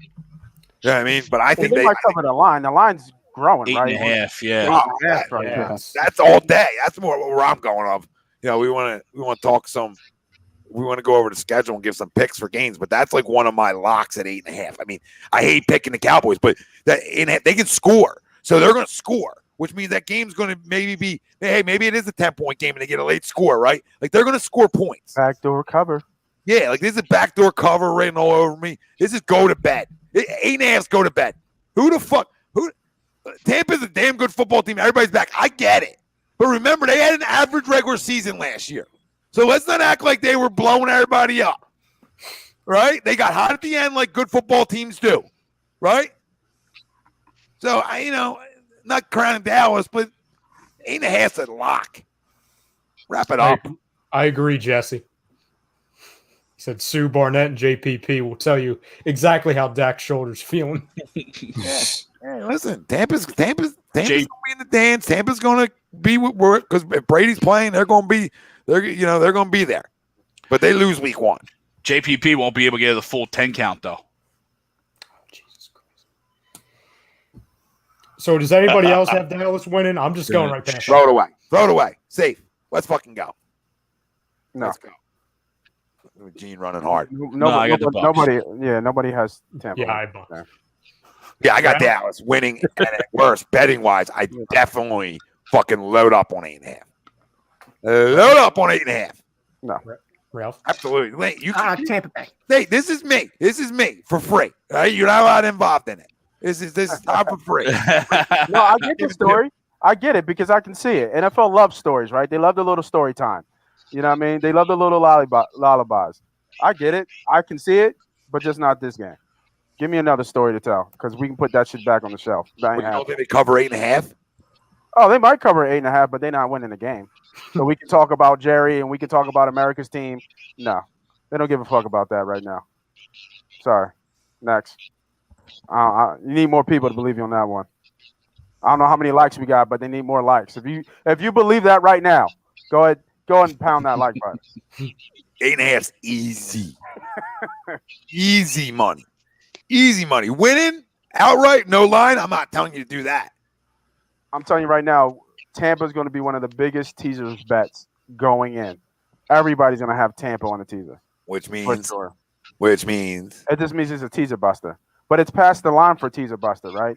It's at 8.5. So you put a teaser on it, 6-point teaser, you're at 2.5 for certain books, 6.5. So it's past that point. Now you got to look at on the game, on the slates, what are the late games that are going to be your teaser busters, the ones that will close out a lot of tickets. You close out your parlays, your money line parlays or your Tampa. But everybody's starting with Tampa for sure. Yeah, Tampa's going to be their bust right off the gate, right off Jump Street. They're getting busted week 1. You know how week 1 goes. Week 1 looks easy, is never easy. Everybody lose money week 1. I have for years, and I twist my team up. You ain't meet me yet. I'm back. Monday, we winning all weekend. Listen, I just gave the family 2 great plays in your parlay, and I hate to put them together, right? Or teaser. Cowboys, Eagles. No, the lock of the day. The lock of the day, we said it earlier, was Jalen Hurts over 38.5 yards rushing. Jesus. Tom, Bill's coming after you, Tom. Somebody put 1,000 on there. Okay, Bill, that's fine. I mean, agree to disagree radio, baby. I'm not, gambling's 50% in reality, right? Like you can be right or you can be wrong. There's no middle ground here. So yeah, are you sure? Yeah, I just led to my check. So I'm about 57% of these last month or so. Listen, I don't come out. Here's what I'm sure of. The Buccaneers win by 17 points. Who does? JT, no better time here, buddy. They pitched around Harper with 2 outs to get to you. You think Tampa beats them by 13, Noah? By 17. Oh, you get a feel for life. that cowboy hate on. You put the cowboy hate on, of course it looks easy. All right, a lot of America hates Cowboys. You don't put money on Tampa. This is a trap game.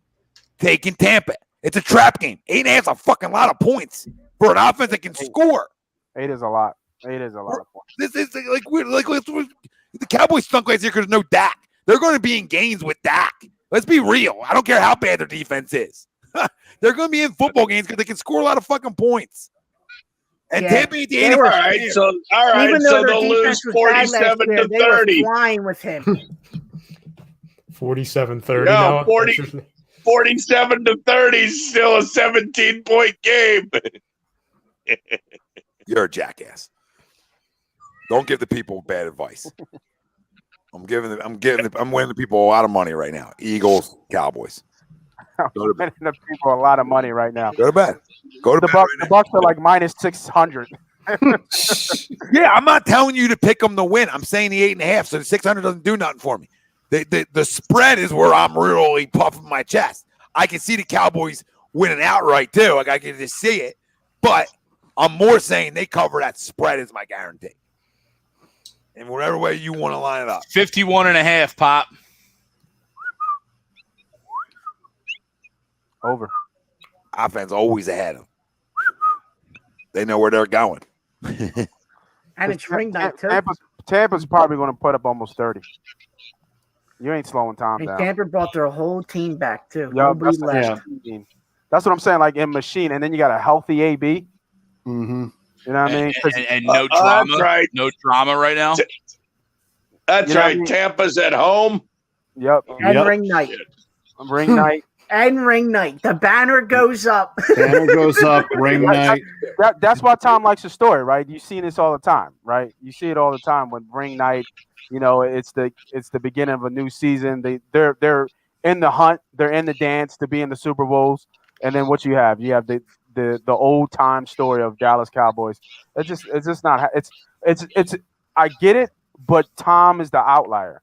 He's the enigma, right? Out of it all, he crushes all that hype. Tom is not losing. Tom don't lose like that, man. He just doesn't. I don't give a fuck what anybody says about him or hates him or whatever, cheater, whatever. That motherfucker wins a lot of games. Oh, he does. He does. But he's a machine. He's also been knocked down plenty, and then goes on tears. So, it's a national football. Against that defense, he's putting up 30. And they might put up 40. What's our next game? I'll go to the next game. No, Philly Sports says the Bucks are going to win by 28. We got Chargers at football team. At least on here, I don't know if it changed. It's Chargers -1. Where's it at? At Washington? At Washington. Chargers. Yeah, Chargers. Chargers. Superchargers. Yeah, I'm going Chargers. Because it doesn't even fall into that West Coast team coming east. They've been here. They've been here this entire time. They have, yeah. Yeah, you talk like week 4, 5, 6, 7. You know what I mean? Yeah. When you've really been traveling. Yeah. Yeah. Anyone have football team? Anybody? No. Nope. The fuck are you swinging at? Tom threw headphones. He must have hit Zach Burr in the process. Yeah, remember, everybody, we had to pay JT. Remember. Strike out. Could have been a shortstop, a center fielder, 2 bullpen arms, and a pitcher. But no. And who's catching? I'm not saying he's having a great year, but who's catching? Is that the game? Anybody else that could actually do something? Who cares what's catching? Yeah, This don't is a stick up for disgrace. him. Don't stick up This for is him. a disgrace, Greg. I'm not saying it's not. I'm not saying it's not a disgrace. Joke. It's But- a joke. Best catcher in baseball. We got to sign him. Honestly, We have to you know sign who's him. not catching, Greg? JT Realmuto. He's more of a first baseman these days. I don't know if you knew that. Well, that's an organization decision. That's not the right No, decision. it's a health decision. It's a health decision because the guy can't friggin' stay healthy.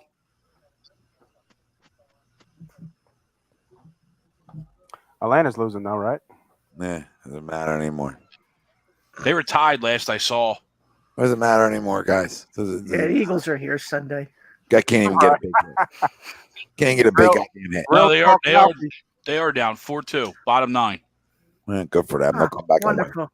They'll come back. Yep. Adam Duvall hit a grand slam. Yeah, Austin Riley. Yeah, right. Sports Their Center. pimp prospect that they just called up 2 days ago will fucking hit a bomb. Doing his cousin. Albie's his nephew. Yep. Just signed at 13. Yep. Hey, we bring him up. Yeah, we bring him up. He's got to the big field too. Yep. Just got to the big field. Bring him up. First pitch, he pimps one in the right field. Bobby, isn't that the truth, Bobby? Isn't that the truth, brother? I hate it here. You know what I mean? I fucking hate it here. Signing got $100+ million, and I don't know how to tell you that anybody is, but he ain't worth $100+ million. For 5 years, too? 5 years? I don't know if he was before it.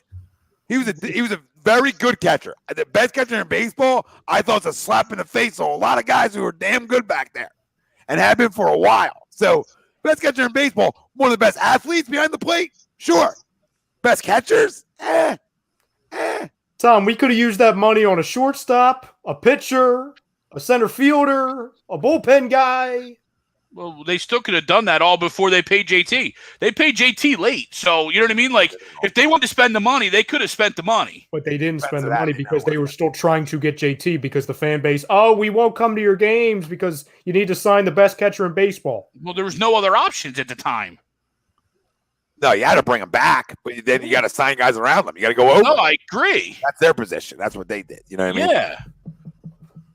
All right. I don't disagree that you could have spent that money elsewhere, but you still had to bring him back. You're not rolling out 162 games with Andrew Knapp and Rafael Marchand. No, the bring back has to happen, but he's not worth the money, is what I'm saying. That's all my complaint. You were trapped when Clintack did his thing 2 years ago. I don't disagree you don't make the trade one without bit about that. Yes. Yep. Absolutely. You should have signed him right away. Yes, absolutely. That way you're not giving him because what is he, 30 now? You're not giving him a 5-year deal when he's 30. You're giving him a 4-year deal when he's 28.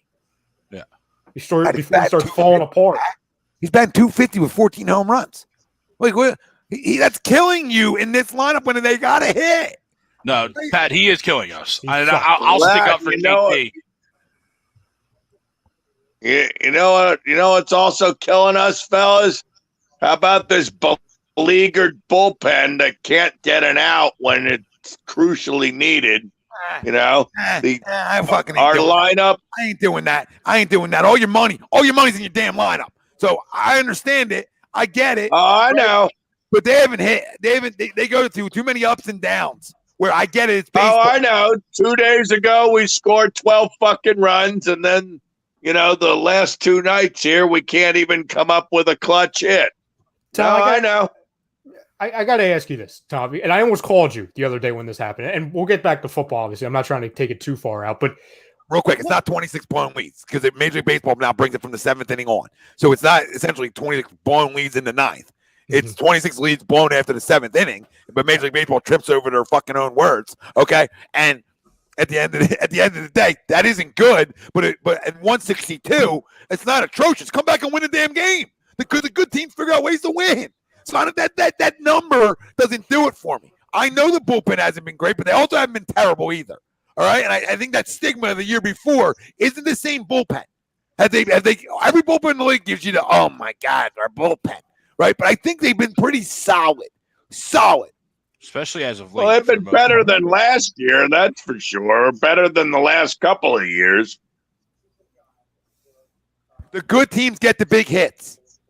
You're sure they get the shutdown innings, but the good teams in close games like this get the big hits. Big hits, yep. Especially with guys and runners in scoring position, which other than those 2 weeks in, I believe, early August where JT was actually converting on those, he's been absolutely invisible for a majority of this season with guys in scoring position. Yeah, and Pat, this isn't a pass on other guys. I mean, Aaron Nola hasn't been good enough. It's Aaron Nola again, especially in September. Not good enough. Okay, but we've killed him all year, Pat. We've killed Aaron Nola all year. This isn't new. But the problem is the elephant in the room nobody can call out. Salvi Perez is like 42 home runs, so don't tell me best catcher in baseball. Oh, my God. Oh, thank God that was foul. All right, let's get back to the games. Anybody have Washington over San Diego? I like Washington. Okay. I like Washington.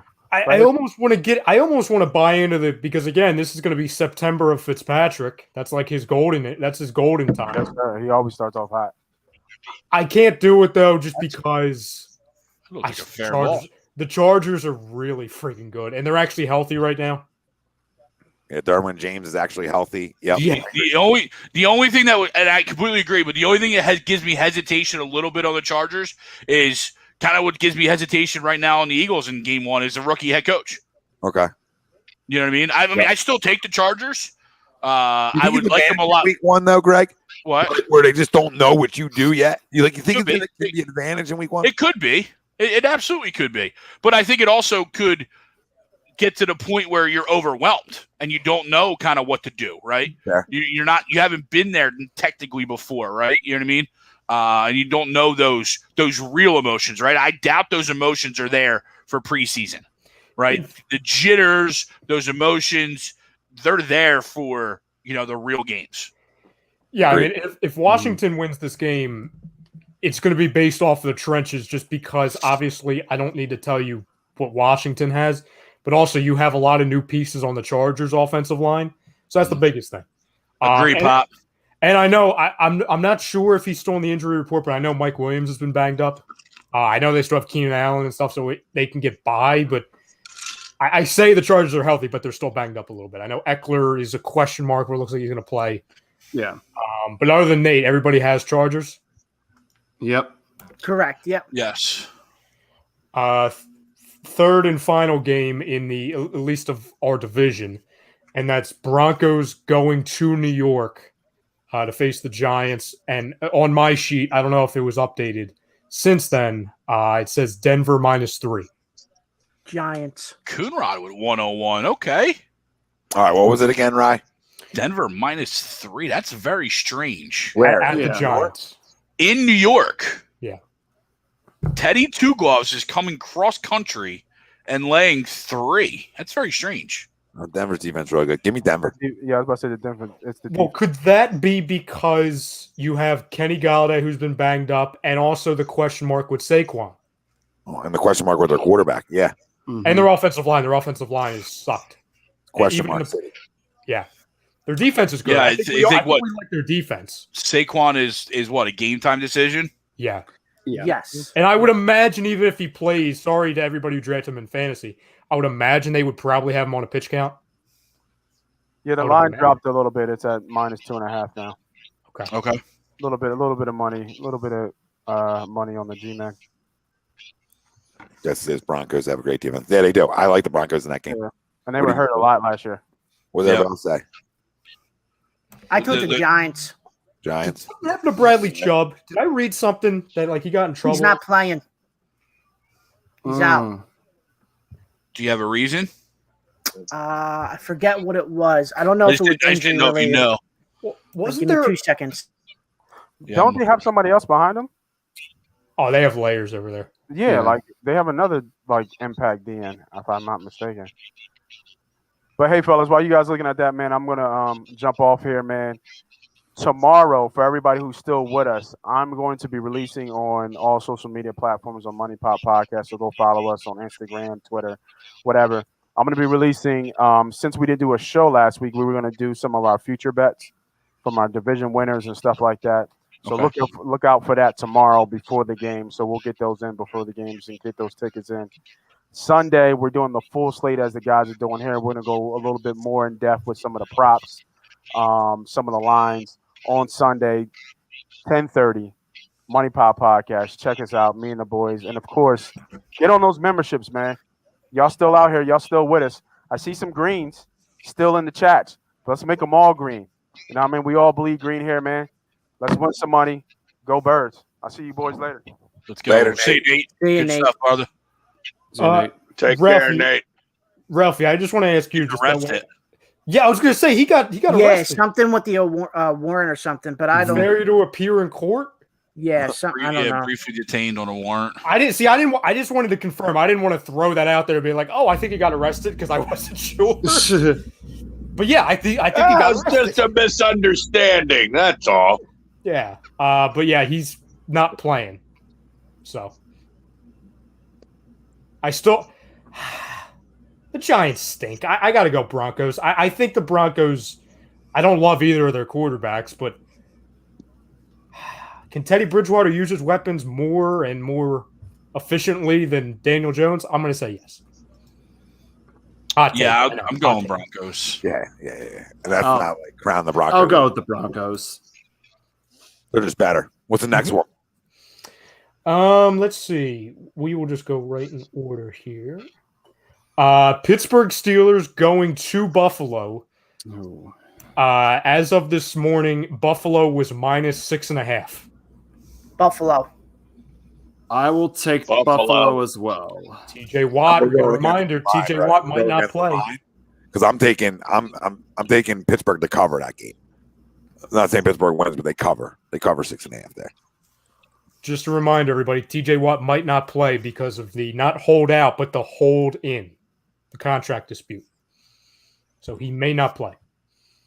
Yeah. Well, Ben came out today and said, "Pay the man whatever he wants. He's the best football player in the NFL." You know why he's saying that? He's saying, "Well, Because damn, he wants him on the field. Well, he's You saying, ain't I playing only this have old if you ain't trying to win a chip, baby. exactly. He's saying, I'm Slow not sticking down. around here to go third place in the division. I only have so much I'm time here. left now." Yeah. Oh, but I think Pittsburgh covers that game. They got a good running game. It's fucking outside. God damn that ball four. Fucking jerk off. Now you want to expand it? Foot outside. Yeah, I'm going to agree, Tom. I'm going to say they cover. Bills still win, but I'll say the Steelers cover the 6.5. And I'm going to need a big day out of Najee for fantasy purposes. Ball four. Let's go. Ball four. Lead off walk. Come on. I'll on. take the Bills. Come on. Someone who wants to get a big hit tonight. All right, what else do we got? Who else? Ralphie, who are you going with? Buffalo. I chose Buffalo. Frank? Give me the Bills. Buffalo. This one's a riveter. And I know Bill's been saying, "Oh, guys, pound Carolina, pound Carolina." Bill Millbrook? Yes. Okay. Who's starting? Sam Darnold? Yes. It's Jets at Panthers. Carolina 5.5 favorites. Give me Carolina. I'll take Carolina. Carolina. Jets. For fun, I'll take the Jets to cover. Only great game this year to stick it up the Jets' ass. I said it last week. I think Carolina's the surprise team in the NFL. I think they make the playoffs. So Carolina at the Jets or Jets at Carolina? No, Jets at Carolina. And what's the line? Carolina, they are 5.5 point favorites. Are you kidding me right now? I'll take the Jets in that game. Oh, give me Carolina. Take the Jets to cover. Jaguars at the Texans. Battle of the last place team. Give me the Jags. I didn't even give you the point spread yet. Doesn't matter. It doesn't matter. Nobody's watching this game. Let the sun shine. Let the sun shine in. Give me the Jags. Jacksonville -2.5 if anybody cares. But yeah, I'm going Jacksonville outright. Cardinals at Tennessee. Tennessee -3. Tennessee. This should be a really good game. Yes. It should be a really good It'll game. be a good game. I will take the Tennessee Titans. Same. I'm taking Tennessee. Oh, Give me Tennessee. Give me the Cardinals. Good pick. We'll be right back. I gotta pee. I am also going Titans. I'm going to need them too because I have them winning 12 games. So I'm going to need them to get I'm going to need them to get the ball rolling. You know what I'm saying? We don't need a week 1 loss. Cardinals win outright. What's up, Noah? Peace out. I got to call it a night. All right. All right, Have Noah. a good one. See you, brother. Yep, you too. Yep. See you, Noah. Yep, see you, have buddy. a good week. Yep. Yep. Later. See you, man. Later. See you now. See you now. Trying to Bottom hit right the hand. leave. Yep. There you go. And as he gives himself the Sopranos exit. Oh, we then go to the 49ers at the Lions. 49ers. Niners. 49ers -7.5. Niners. Oh, my God. Niners. Niners. 49ers. Niners. The line scares me a bit with the hook on the touchdown. Niners absolutely win the game. I just don't know. Screw it. You can make this line whatever it is. Give me the Niners. I was gonna say, Greg. That I defense. was- Be that guy. I was trying to talk myself into Yeah. Jared Goff being able to hit TJ Hawkinson for my fantasy league and a little use of like DeAndre Swift, who I didn't draft, but I know like Uncle Sweeps drafted him in Team Taylor Swift. Oh my God. So you know what I mean? Like I was trying to talk myself into them at least covering, but yeah, there's no shot. Sorry, Don Don. Yeah. Sorry, Don Don. Sorry, Don Don. Seattle Jesse Seahawks. said it too. That's great. Seattle Seahawks at the Colts. Seattle minus 2.5. And apparently, Colts. Mr. Wentz will play. Colts. I will take the Seahawks on this one. Is Quentin Nelson playing? Yes, I think so. I don't Give me know. a I don't. second. That's not a strike. I hear Tom screaming in the background. That's not a strike, bro. Fucking 2 feet outside. That's not a strike. That was in the other batter's box.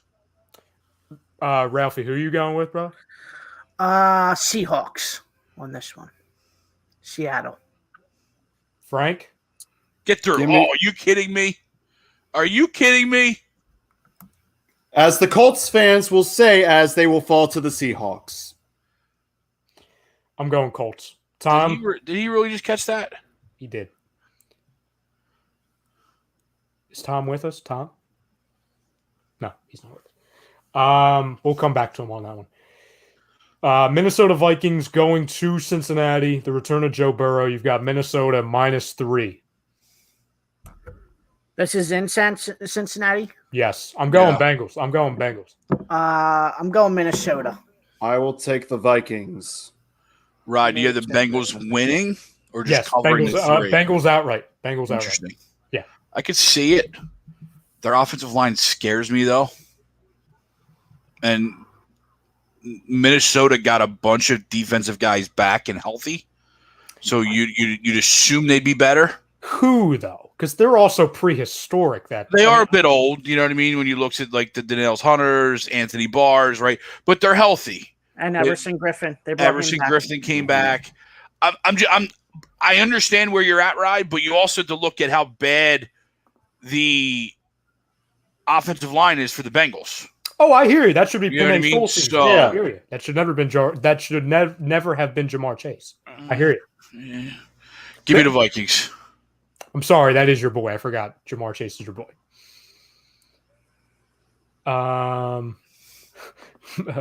Marquise Martley says Cousins not covering a field goal. LOL bum. Let's see here. Miami Dolphins going to the Patriots with the debut of Mac Jones. New England minus 2.5. I'm not doing this with you again, Frank. It's Mac Jones. New England. Give me the fighting Mac Joneses. Yeah, I'm going Mac. I'm going to go Patriots comfortably, honestly. And I know the Patriots, they struggle in September. I just don't think the Dolphins are very good. Hunter I Henry don't think has Tua 3 is very good. touchdowns. Hunter Henry goes off. You know what it is? You know what it is for me? You know what it is for me too? It's the return of a bunch of guys on their defense. Right? They're back from COVID. They had a lot of guys missed last year for COVID. They had a lot of guys that went away and came back in the likes of like Kyle Van Noy. They still have a great secondary. Yeah, I mean, it's the defense for me with the Patriots, especially early on, because the fighting Mac Joneses on the offense, might potentially have some hiccups. Give me the Patriots. Who? Mac Jones. Give me the Pats. Packers going to the New Orleans Saints. Green Bay minus 4. Green Bay. Who's Green that? Bay. Green Bay at the Saints. Oh, Green Bay minus 4. Aaron Rodgers FU tour. Give me Green Bay, Absolutely. The last dance. Absolutely. and Give- hopefully Give me Green Bay. every touchdown is to Devontae Adams, because I severely overpaid for him in the auction league. A couple more. Chicago Bears at the Rams. Rams -7. LA. That scares me. Chicago Bears defense is pretty decent. Matt Stafford MVP run starts this week, or he gets dropped from every fantasy league that I have him in. What's this? I'm in Facebook jail, right? I don't even think Tom knows who I am over here on YouTube, bro. I'm surprised you figured. No, I got you, brother. Yeah, We got know you. who you are. We got you. Who's that? Marquise. If you look at my comment, that's parlay, Panthers, Patriots, double P's equal paper. Clever man, Bill. Give me the Rams, the St. Louis Rams. I'll go with the Rams as well. Yeah, I'm going Rams outright. Give me the Rams. Even though I wouldn't be an outright because they're favorite. I was Either going to way, say it can't be Rams outright. big, okay, Greg. Rams in a I blowout, got you. okay. You know why You know why Rams in a blowout? Because they disrespected Justin Fields. All right, that's why. Did they? That one? What was the Rams playing? The Bears, Rams are 7-point favorites At home. at homes. Yes. That's a lot. Give me the Rams, I guess. And finally, Monday Night Football, we've got the Ravens going to the Las Vegas Raiders. Baltimore -4.5. I think the Raiders pull this one out. They Out covered. and win or out and cover? I don't gamble. Just Stop give me the saying Raiders. you don't gamble. You know what a line is. You know what we're talking All about, right, though. they cover. They cover. Okay.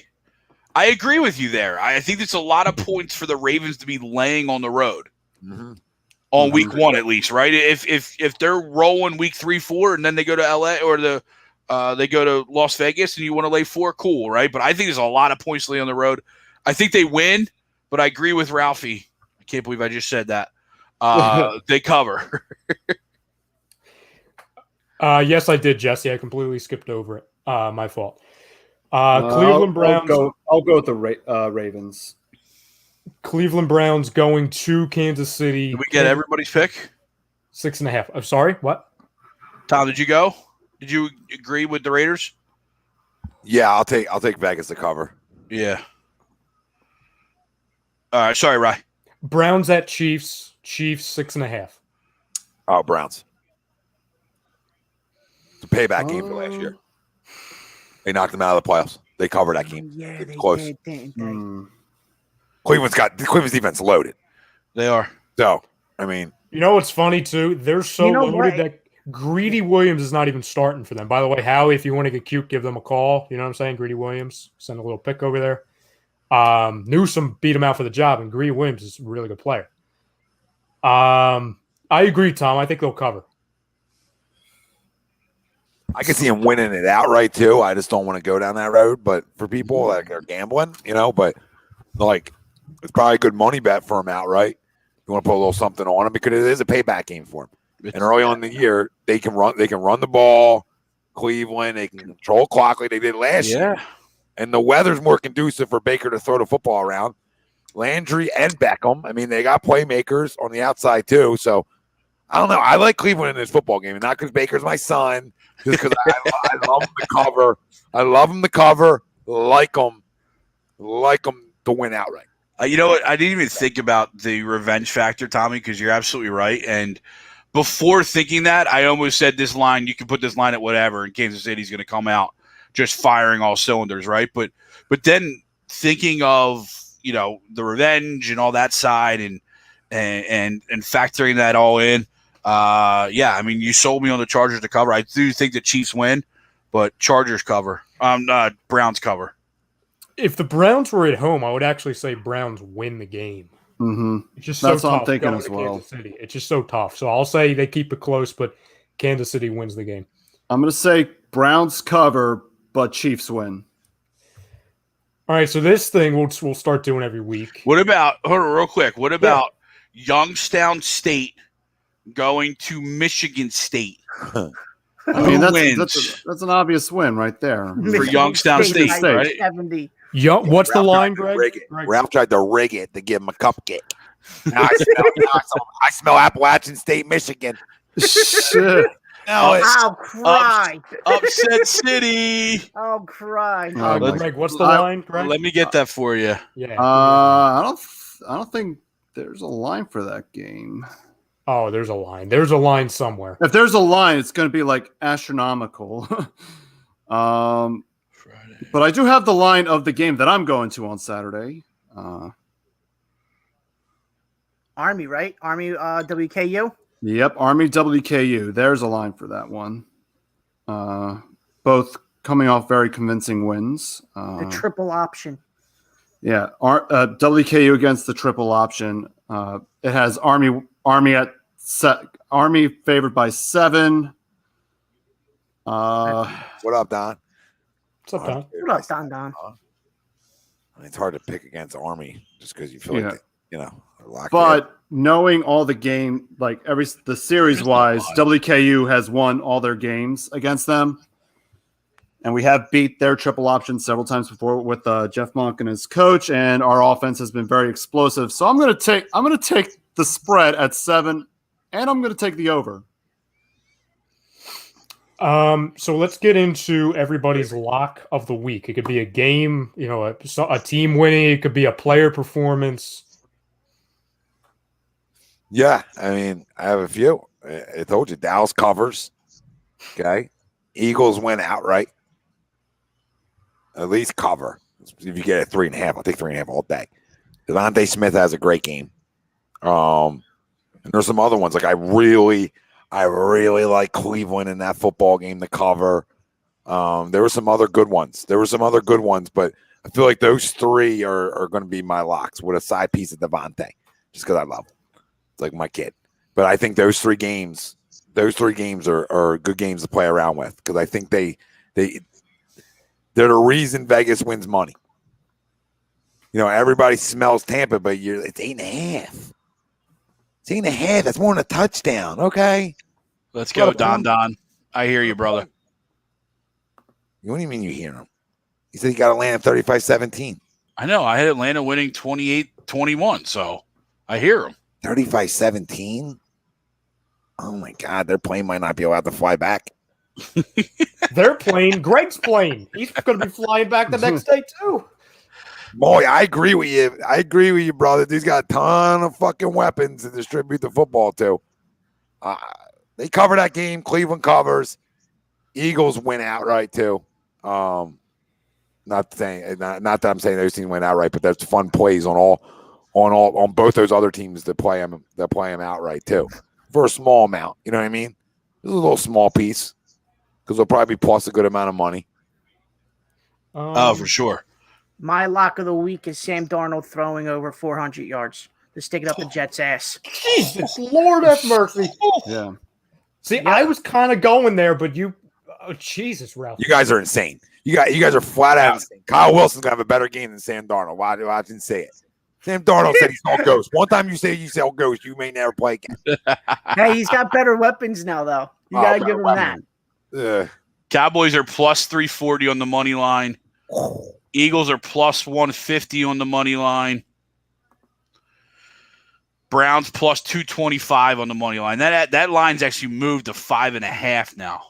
Oh, you gotta get in. Gotta get in still. Gotta get in. It's going down. Money's going loading up in Kansas City. That's what it means. Money's going Kansas City's way.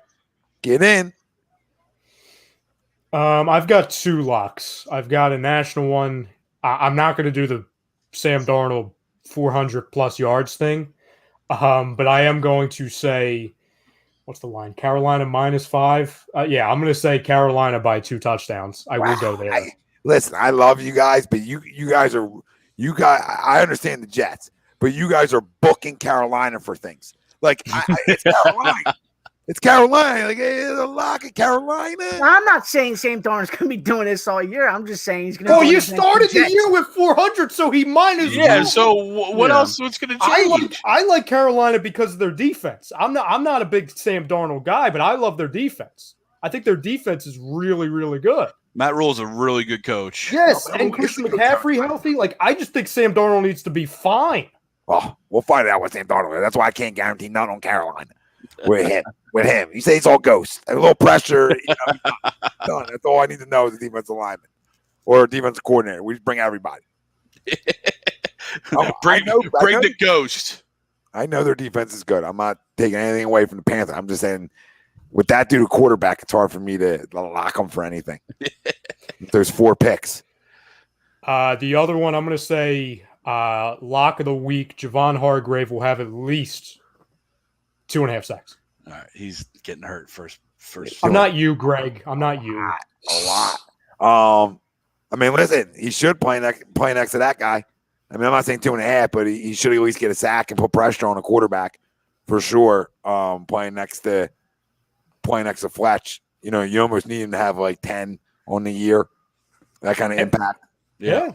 Everybody's keying in on him this week. Everyone's talking about Fletch. They're already talking about both guards in the center. They've got to help the left guard, because he's going to get baptized by Fletcher Cox. Well, you know whose job that makes a lot easier? Mr. Javon Hargrave. Man, I hear you on Carolina. You all need to relax until you see that son of a bitch play.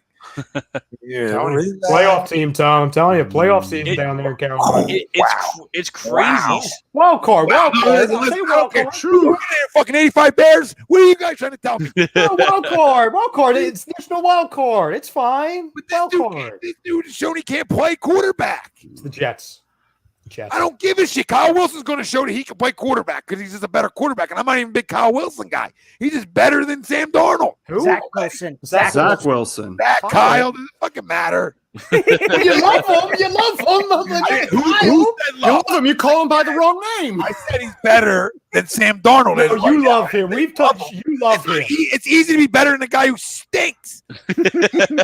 until you have to play for the Jets.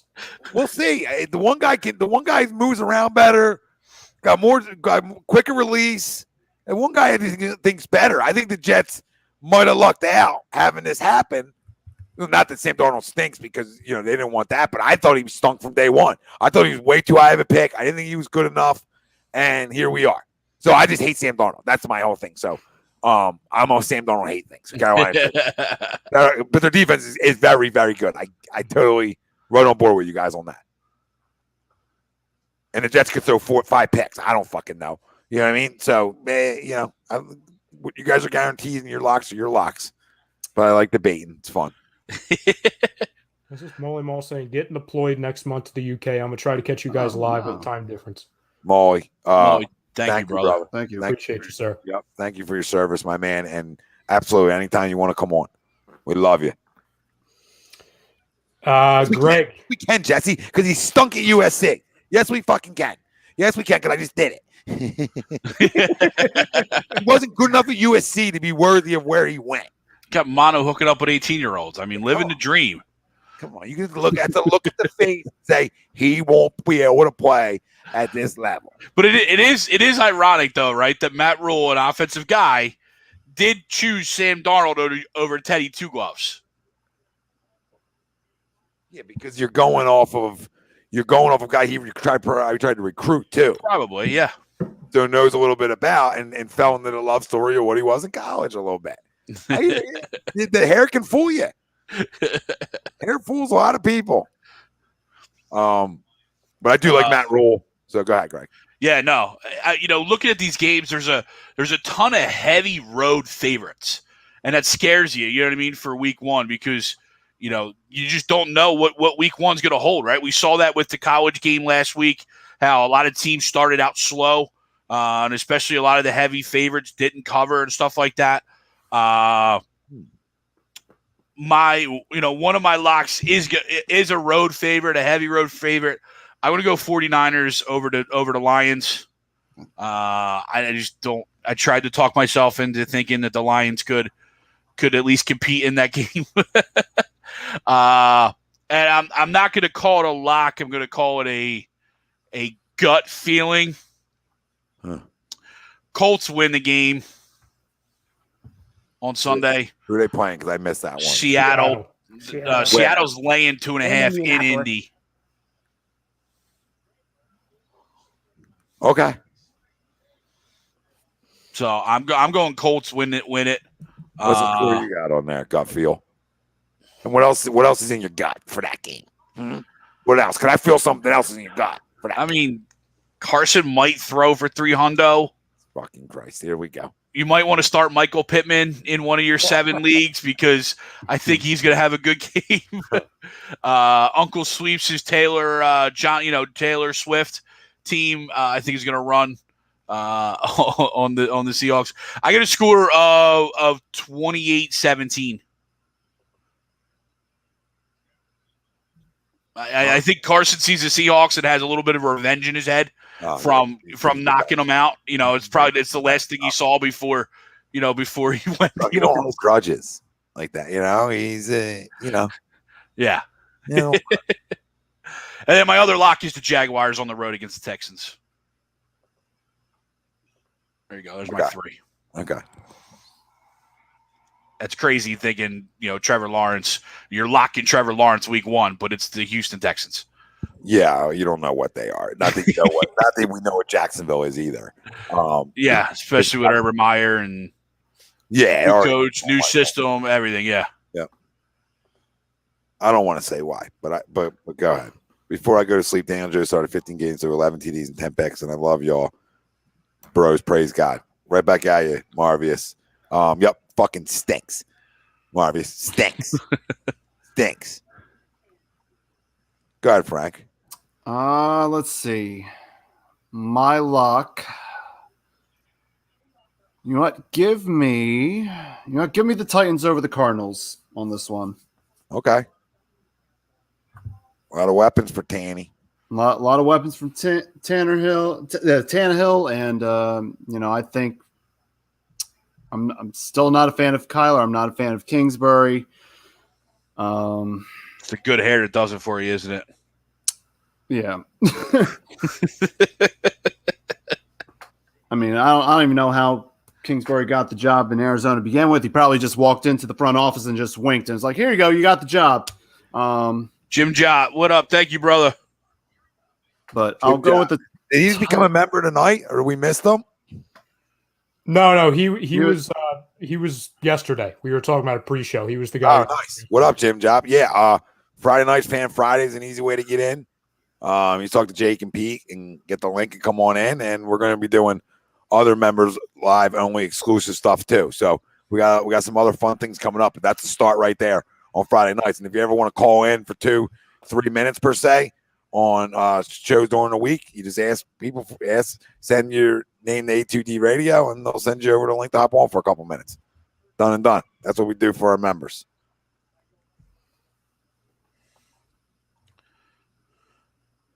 You got any more, Frank? I'm going right back into this Cardinals Titans game. If you want to do a little bit of a same game parlay. Get him, Frank. But you don't gamble like Ralph, though, right? You don't gamble, right? You don't know what that is. Well, he gambles. He gambles. I'm just joking. I'm picking on Ralph here. I'm a low roller, so I don't. He's the $2.30 special type guy. Exactly. And you know what? If you want to do a little same game parlay, I mean, I'm not going to endorse it. You're just giving it out, so you're endorsing it. I know, but you're saying it on live radio. I know.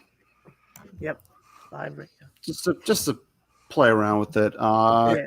Give me the Yeah, Titans with the spread, and you want to just have some fun. Go with Derrick Henry as the first touchdown scorer.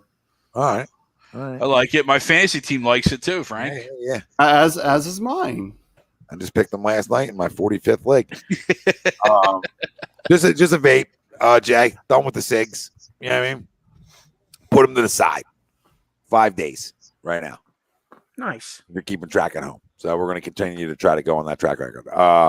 Ladies' school, and Tori was sent the link, so I don't know why, I don't know why she didn't show up. So that's where they've been. They're around. Lock of the year, U.S. Day 5, Jesus Christ. Jeez. Lock of the year, U.S. missed the World Cup again. Oh, yeah. Wouldn't surprise anybody. Marvius, 27-24 Eagles. Love it. And Pop, Seattle beats Indy by 10 on the road. Book it. Metcalf and Lock go off on the turf. Ooh. Love that pop. Lock it. That's my guy. Ralph, That'll be did you good do for that? my fantasy team. Yeah, I had the same Darnold for the lock. Oh yeah, that's sad. Yep. Pop, why you gotta go against me like that, Pop? I don't like that. He knows your truths, Greg. Pop's a lot smarter than I am. I don't like that.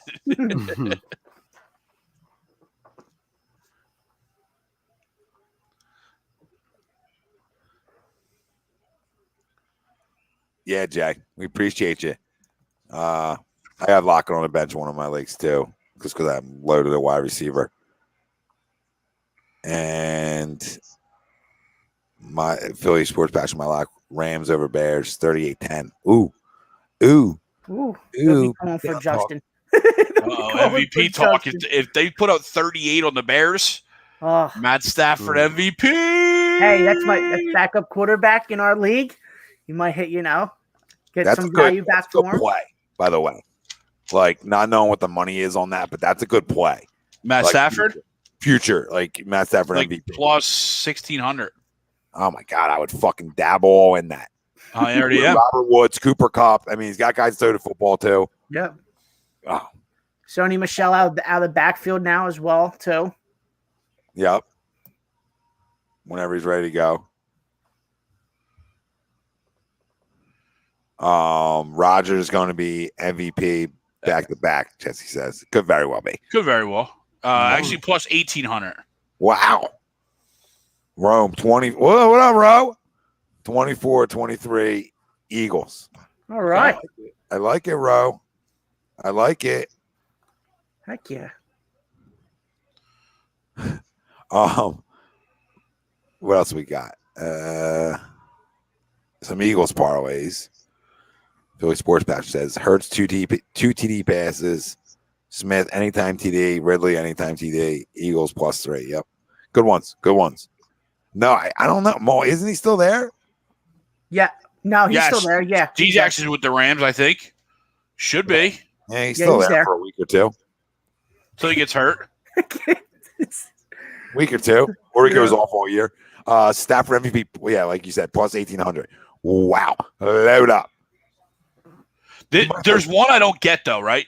So Jacoby Brissett is plus 10,000. Is Jacoby Brissett playing anywhere? He's a Dolphins backup. Dolphins backup. Yep. Dolphins backup. Wow. Now, I'm not saying, obviously, there's any chance he's winning the MVP, but I'm just shocked he's got odds. Yeah. Like Drew Lock, plus 10,000. Versus like Tyreek Hill. Now, Garrett, Tyreek Hill and Nick Chubb, tough to win the MVP, but their odds should be better than Jacoby Brissett and Drew Lock, right? Tyreek Hill's plus 15,000. Nick Chubb plus 10,000. TJ Watt plus 10,000. Aaron Donald plus 10,000. Again, these guys are long shots, obviously, to win the MVP, but Jacoby Brissett and Drew Lock and Daniel Jones are all up above them? Jesus. Yeah, that's weird. For MVP? Just because they're quarterbacks. Yeah, and that doesn't make sense either when you're talking about not good enough backups. And to that point, right, Dynasty, Derrick Henry plus 5,000. It's a good play. Good play. Puts up another 2,000 yards. It's going to be tough to deny him again. I don't know the last receiver to win it, Don. It's a good question. Let's find Man. out. Randy? No. No receivers have won the award. Wow. This is true. Yeah, because you're going to give it to the quarterback who's spinning it to him. Yep. Yeah. You know what I mean? Yeah. That is wild, though. Jeez. Well, none of them won it. And obviously there's been some great ones, right? As you said, Tommy, Randy. Jerry. You look at Jerry, some of the seasons that he put up. Calvin. Calvin put up some monster seasons. T.O.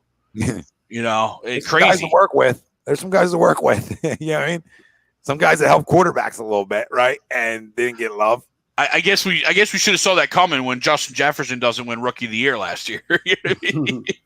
Yeah. The quote unquote hate to the wide receivers Continues. It continues. Can't It's believe always been quarterbacks or running backs. But Yeah. looking back, I'm just looking because I know some of the other, I guess, referring to the MVP award, I guess they're going to go with the Associated Press MVPs. Sure. Because I know that the Pro Football Writers Association, they had Jerry Rice as an MVP. The Sporting News also had Jerry Rice as an MVP, and the Jim Thorpe Trophy so which one do you also go had on? It's usually the AP. Yeah. So yeah, if we're going with the AP, no receiver has won it. Wow. Well, the AP's a bunch of losers then. AP needs to wake up. There's some guys who definitely have been deserving over time. Yeah. Jeez. What else we got, boys? Besides it being the season tomorrow night, We get off.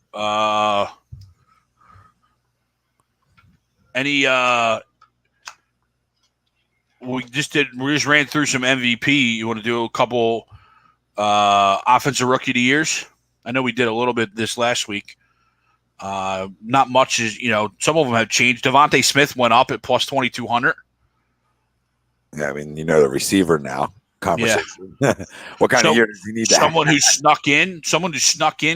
Javonte Williams is now plus 1,600. Okay. Najee Harris plus 850, and naturally Mac Jones jumps up.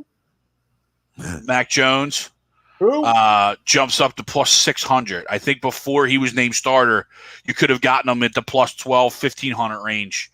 And then naturally being made starter, he jumps up to plus 600. Him and Najee are good picks. The leader in the clubhouse naturally is Trevor at plus 4. Yeah, I don't love it. I like the other two a lot more. There's just more value, you know what I mean? There's not a whole lot of value at Trevor Lawrence. Even Mac Jones kind of too, you know what I mean? There's almost more value going with like a guy like Zach Wilson at plus 750, you know what I mean? And Najee at 850. Than there is going Mac or Trevor. Yeah. Even though I think one of those two potentially wins it. Kyle Pitts plus 1,000. Mac's got a great chance to win it, but Najee could rush for a shit ton and win it. Yeah. And especially if the Steelers get back to the playoffs. Yeah. They need him. That's the best value. They need him. That offense lives and dies off of the rush. You're absolutely right. They've ever had has been successful. So, and he's talented as shit. So, they would assume to be the perfect fit. I mean, I thought he was top 5 player in the draft. So, I mean, I just think he game changed it right away. So I don't know how, what was he, 8 something? 7? 850. Fucking great value. Yep. Great value for a honey cut. You know what I mean? Yeah, they're not good. It's good. I get it. But they can throw the football too, right? So, they can sort of take pressure off the offensive line that way a little bit. Here's a fun one we haven't done. Comeback player of the year. You got Dak in the leader plus 210. Burrow and Saquon plus 700. Where is he, Greg? CMC plus 8. Where is he, Greg? He's right here. He's right here. 800. It's a great play. Go ahead. Nick Bosa, George Kittle, Jameis Winston, and Carson Wentz plus 1,000. It's good value plus $1,000 for all 4 of them. Maybe not Winston. Jimmy G plus 12. Michael Thomas plus 12. Derwin James 1,600. That's my guy. I put money on Derwin James. Von Miller plus 2,500. That's another sneaky one. I would put money on the last two. Derwin James to me, because if he can play 17, he's in that conversation. Kenny, I don't know. He's so good too. He's so good, but the injury is just the durability. It just kills him. But I think CMC is a great play at 8 too. It's good value. Because if he's healthy, I don't care who's playing quarterback. We've seen that. he's catching 90 balls and he's rushing for 1,200. I mean, it just locks him in for that. Yeah, If he's absolutely. healthy. Bill, see you, my brother. Can't wait to Good talk See you, brother. See you, Bill. See you, Bill.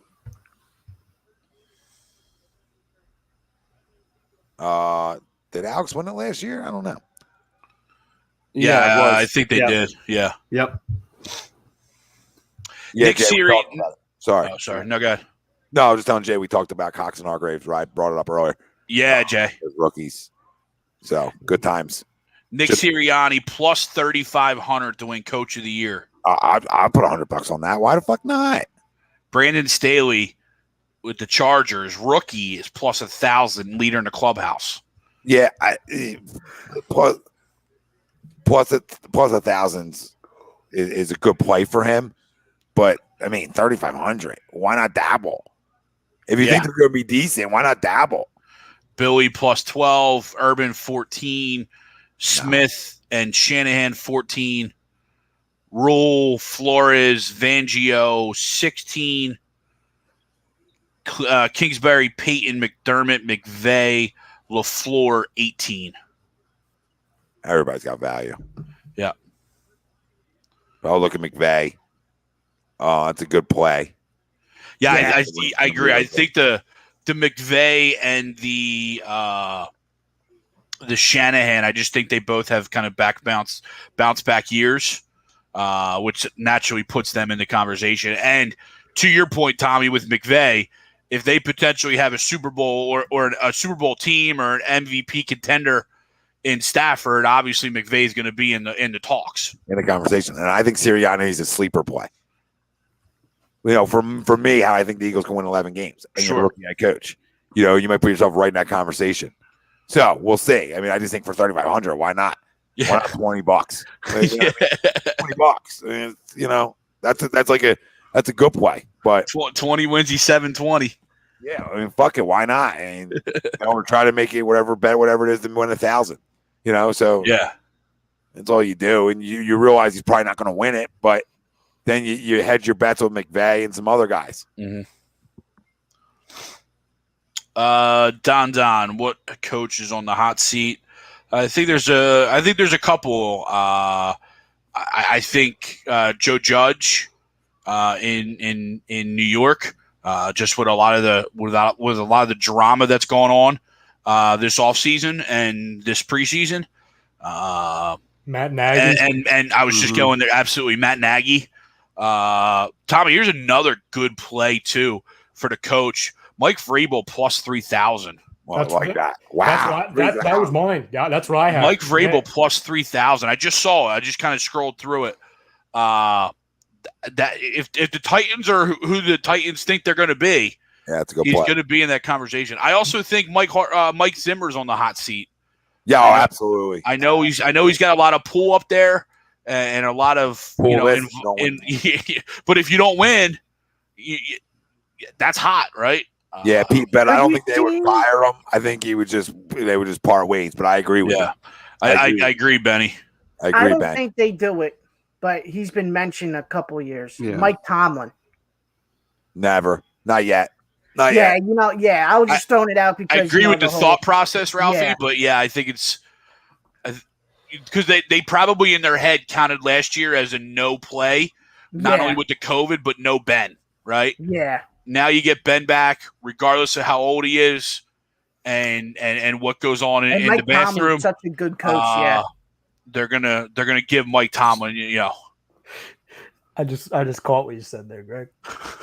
Colin, I disagree on Gruden. I think he's got another full year of not a hot seat, personally.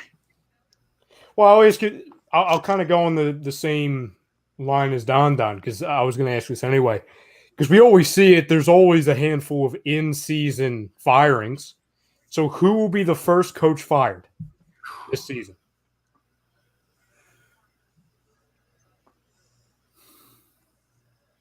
Say it one more time. Who will be the first head coach fired in season? We always see it.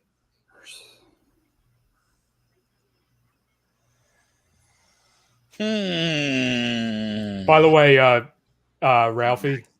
I'm gonna go out on a limb here. Matt, Tom, you going Matt Nagy?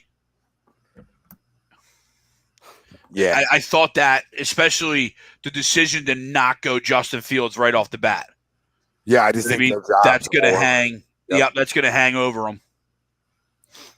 I'm going to go Vic Fangio in Denver, It's a great one. It's a great one. especially if they don't jump out to a good start.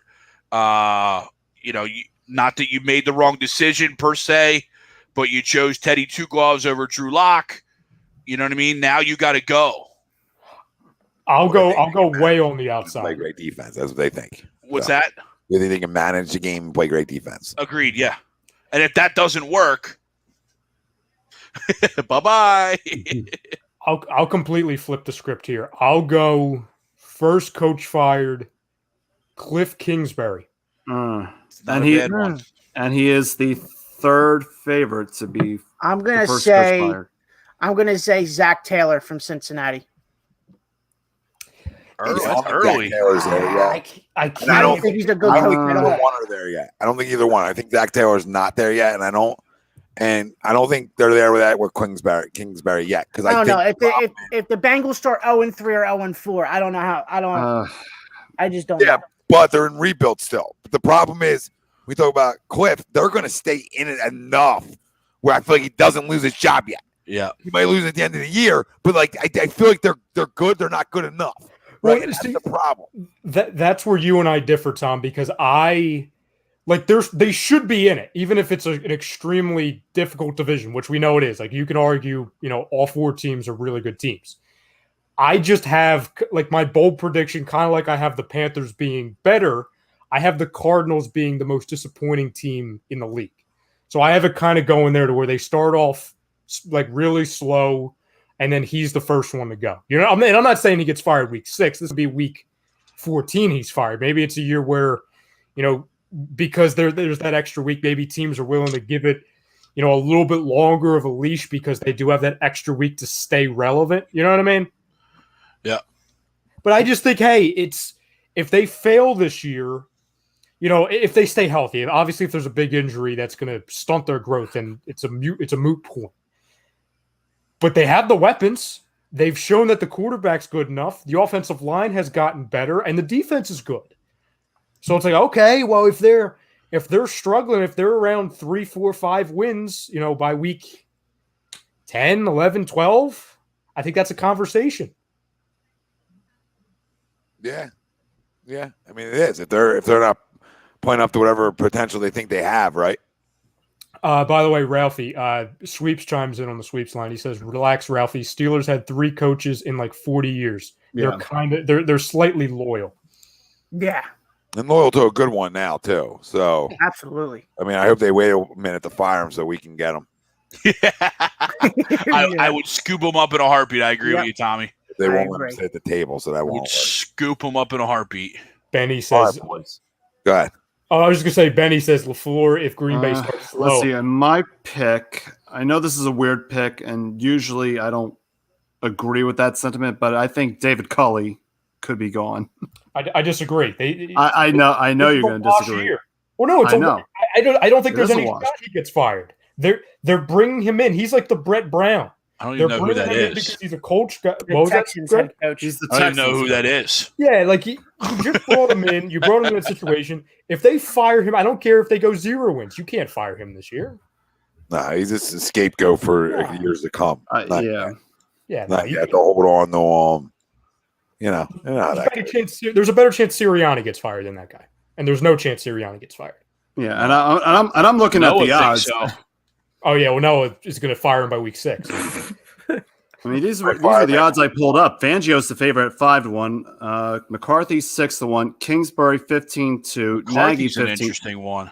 Nagy's 15-2. Zach Taylor 17-2. Mike Zimmer 9-1. John Gruden 9-1, and David Culley is 18-1, and Nick Sirianni 50-1 odds. Yeah, I want to touch that one. And McCarthy McCarthy is very well fine. could. You know how Jerry operates. Absolutely. And And Dan Quinn could be the interim. You know what I'm saying? So that's what they're thinking in the building. Oh, they start 1-5 or 2-7, for example, because I'll give it a little bit longer. Week 10 comes around, fire him, go to Dan Quinn as an interim, and then they go from there. Yeah. Because they're not blaming the quarterback because they just paid him. No, you know how it goes. Somebody else becomes a scapegoat, dog. And then Carson was dealt, but dog, you know what I mean? There's always going to be a scapegoat when the guy you pay doesn't live up to expectations or you don't, right, as a football team. And, this is why it goes. I mean, there could be 2 guys fired. There could be 8. You know what I mean? That's how it flows. I know we want to get out of here. I just want to run this by you guys real quick because I want to get your reaction to it. So Keyshawn Johnson today on First Take, him and Stephen A gave their list of quarterbacks that they consider elite. I'm going to read you Keyshawn Johnson's elite list and tell me what stands out, and I want your initial reaction to it. His elite list is as follows: Tom Brady, Aaron Rodgers, Patrick Mahomes, Russell Wilson, Derek Carr. Derek Carr? Derek Carr's one is not like the rest. Yeah, that's trying to get cute, trying to outthink the room. Yeah. What? No. I don't even know if no it's longer. Derek No. Carr was good for 1 year. Yeah, he was a one-hit wonder. And then he broke his ankle against the Colts. He hasn't been good in 4 years. Yeah. I know the stats say, he was efficient last year. What, they have 7 wins? Derek Carr? No. I hear you, Tom, but the Brother might be cute pick better than him. is trying to say Herbert's elite because he had that crazy first year, or Josh Allen because he had the good year. Derek Carr's a very good quarterback. The elite, no. He's very good, but not elite. Not elite. He's when trying healthy. to be smart and say, watch, and he's going to have a big year. That's Got what he's trying cute as shit. Yeah. Coming out from a mile away. Yep. Mile away. That's funny. Derek Carr. Yeah, these guys all do this. Christ. They all do it. Playoff games, Derek Carr won. I don't think he's won any. Exactly. Zero. Never been in one. No, I was going to say he hasn't played in any because the year Because he got hurt in the got one hurt. playoff Connor Cook started for he them. snapped his leg in half the year he was good. Yeah, I think he's Yeah, a solid against quarterback. I just don't think he's elite in any level. Yeah, 15 to 20 in the league, would you say, Tom? It depends. I mean, I got to see what kind of how his weapons pan out, but I think he's 12, maybe 13, 14, right on that area. But 5's outrageous. Thanks, Tom. Don, you too, brother. Wishing number 2 overall pick for you because we hope Miami stinks and we get 1. Yeah, comments like that, Marky, but they won't fire these guys because they played, so they're know-it-alls. You know what I mean? Well, because they played, it's gospel. I mean, you have a clue about shit, and I like Key.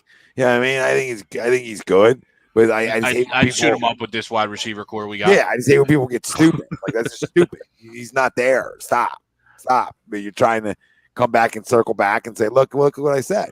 Yeah. All right, boys. Great show. Definitely. We want to thank the Counseling Center and Sunrise Detox. We know many of us in our family deal with mental health and addiction issues. We're happy to support the Counseling Center and Sunrise Detox. If you need help, please call our guy, Rob Lutman, 856-651-8117. And a big announcement. We just got our first station sponsor here, okay, which is a big one. And it's a company called FanUp. And go check them out on all the social platforms. And they got an app. All right. And the app gives you fantasy games you can play, right? And you can win prizes and challenge people. It's really cool. You gotta go check it out. It's a buddy of mine, started up a couple years ago and was waiting for this moment to come on board and be a part of it. And we're gonna be posting something on our socials tomorrow and Sunday about the contest they're doing. It's a $225K plus Super Bowl experience and then all kinds of prizes with it. It's crazy. Called FanUp. And I'll read you all some of the prizes too. Autographed jerseys, rookie cards, any memorabilia you can imagine. The grand prize is $225. All right. 2 VIP experiences to the Super Bowl in LA. Prize pool and $450,000. And get this, only $100 to enter. And you get 3 entries at $275. Make sense? Okay. And only 5,000 total entries are allowed into the pool for it. Nice. So really cool. And then that's just some of it, right? That's not even counting the games and all the other stuff they have. I downloaded the app. It's freaking awesome. I'm gonna start really diving into it. But go check them out. Fan Up is the company, and man, a lot of people are on it. People are like playing each other. Like there's Natalie Eggenoff. She's playing somebody. It's like the first one on there. Is she doing cooking recipes on there? I don't know. I didn't confirm or deny that. But it's cool. You like lose challenges. It's really neat. You got to dive in. They got contests, group play, challenges. So go check them out. Hop on board. We'll put out this post on social. You'll be hearing a lot about them as we go on. Also, get yourself 20%. Awesome. Yeah, it's really cool. Download the app. They got a bunch of stuff for A2D guys they're going to do too. So make sure you guys are going and downloading the app. And I'll send you over all the info. It's called Fan Up. Let me know if you got any questions when you go to the app store. If you got the right one. But definitely download the app. And get 20% off and free shipping with the code A2D at manscaped.com. Unlock your confidence. Always use the right tools for the job with Manscaped. Head to toe, taken care of. Use the promo code. Use it. Take care of yourself one time. Take care of your goddamn self one time. And just constantly giving. Bodycheckwellness.com. Promo code A2D. 25% off. All kinds of CBD stuff, right? Extracts, gummies, everything you can think of. All right. And you get 25% off by using the promo code A2D. I think the Clarity and Focus. Mushroom Enhanced. It's the best. It's the best. I know Greg's got the back roller. I got the back roller too. Great products. There's tons of stuff over there for you. And back roller works great.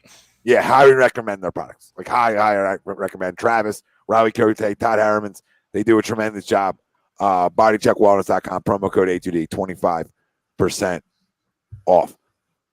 And then listen, make our doc yours. Dr. Paul Vidal, Specialized Physical Therapy LLC, Burlington, Cherry Hill locations. Find them on the web, specializedphysicaltherapy.com. Boys, great show, like always. Birds of a Feather will be on tomorrow, Jay. So stay tuned. Live reactions. They're doing live reactions. Yep, live reactions to the Eagles game Sunday. That'll be going on for everybody out there. So turn your damn alerts on. Hit the like. Make sure you're following. The best in the business. Appreciate you all chiming in. We love you all. For Frank Vespi, Greg Mwakvik, Ralph Delvecchio, Ryan Brodo, I'm Tom Arnone. Everybody out there, stay safe. Enjoy yourselves because football season's fucking here. We're here. Frank, any parting words as I hit end roll?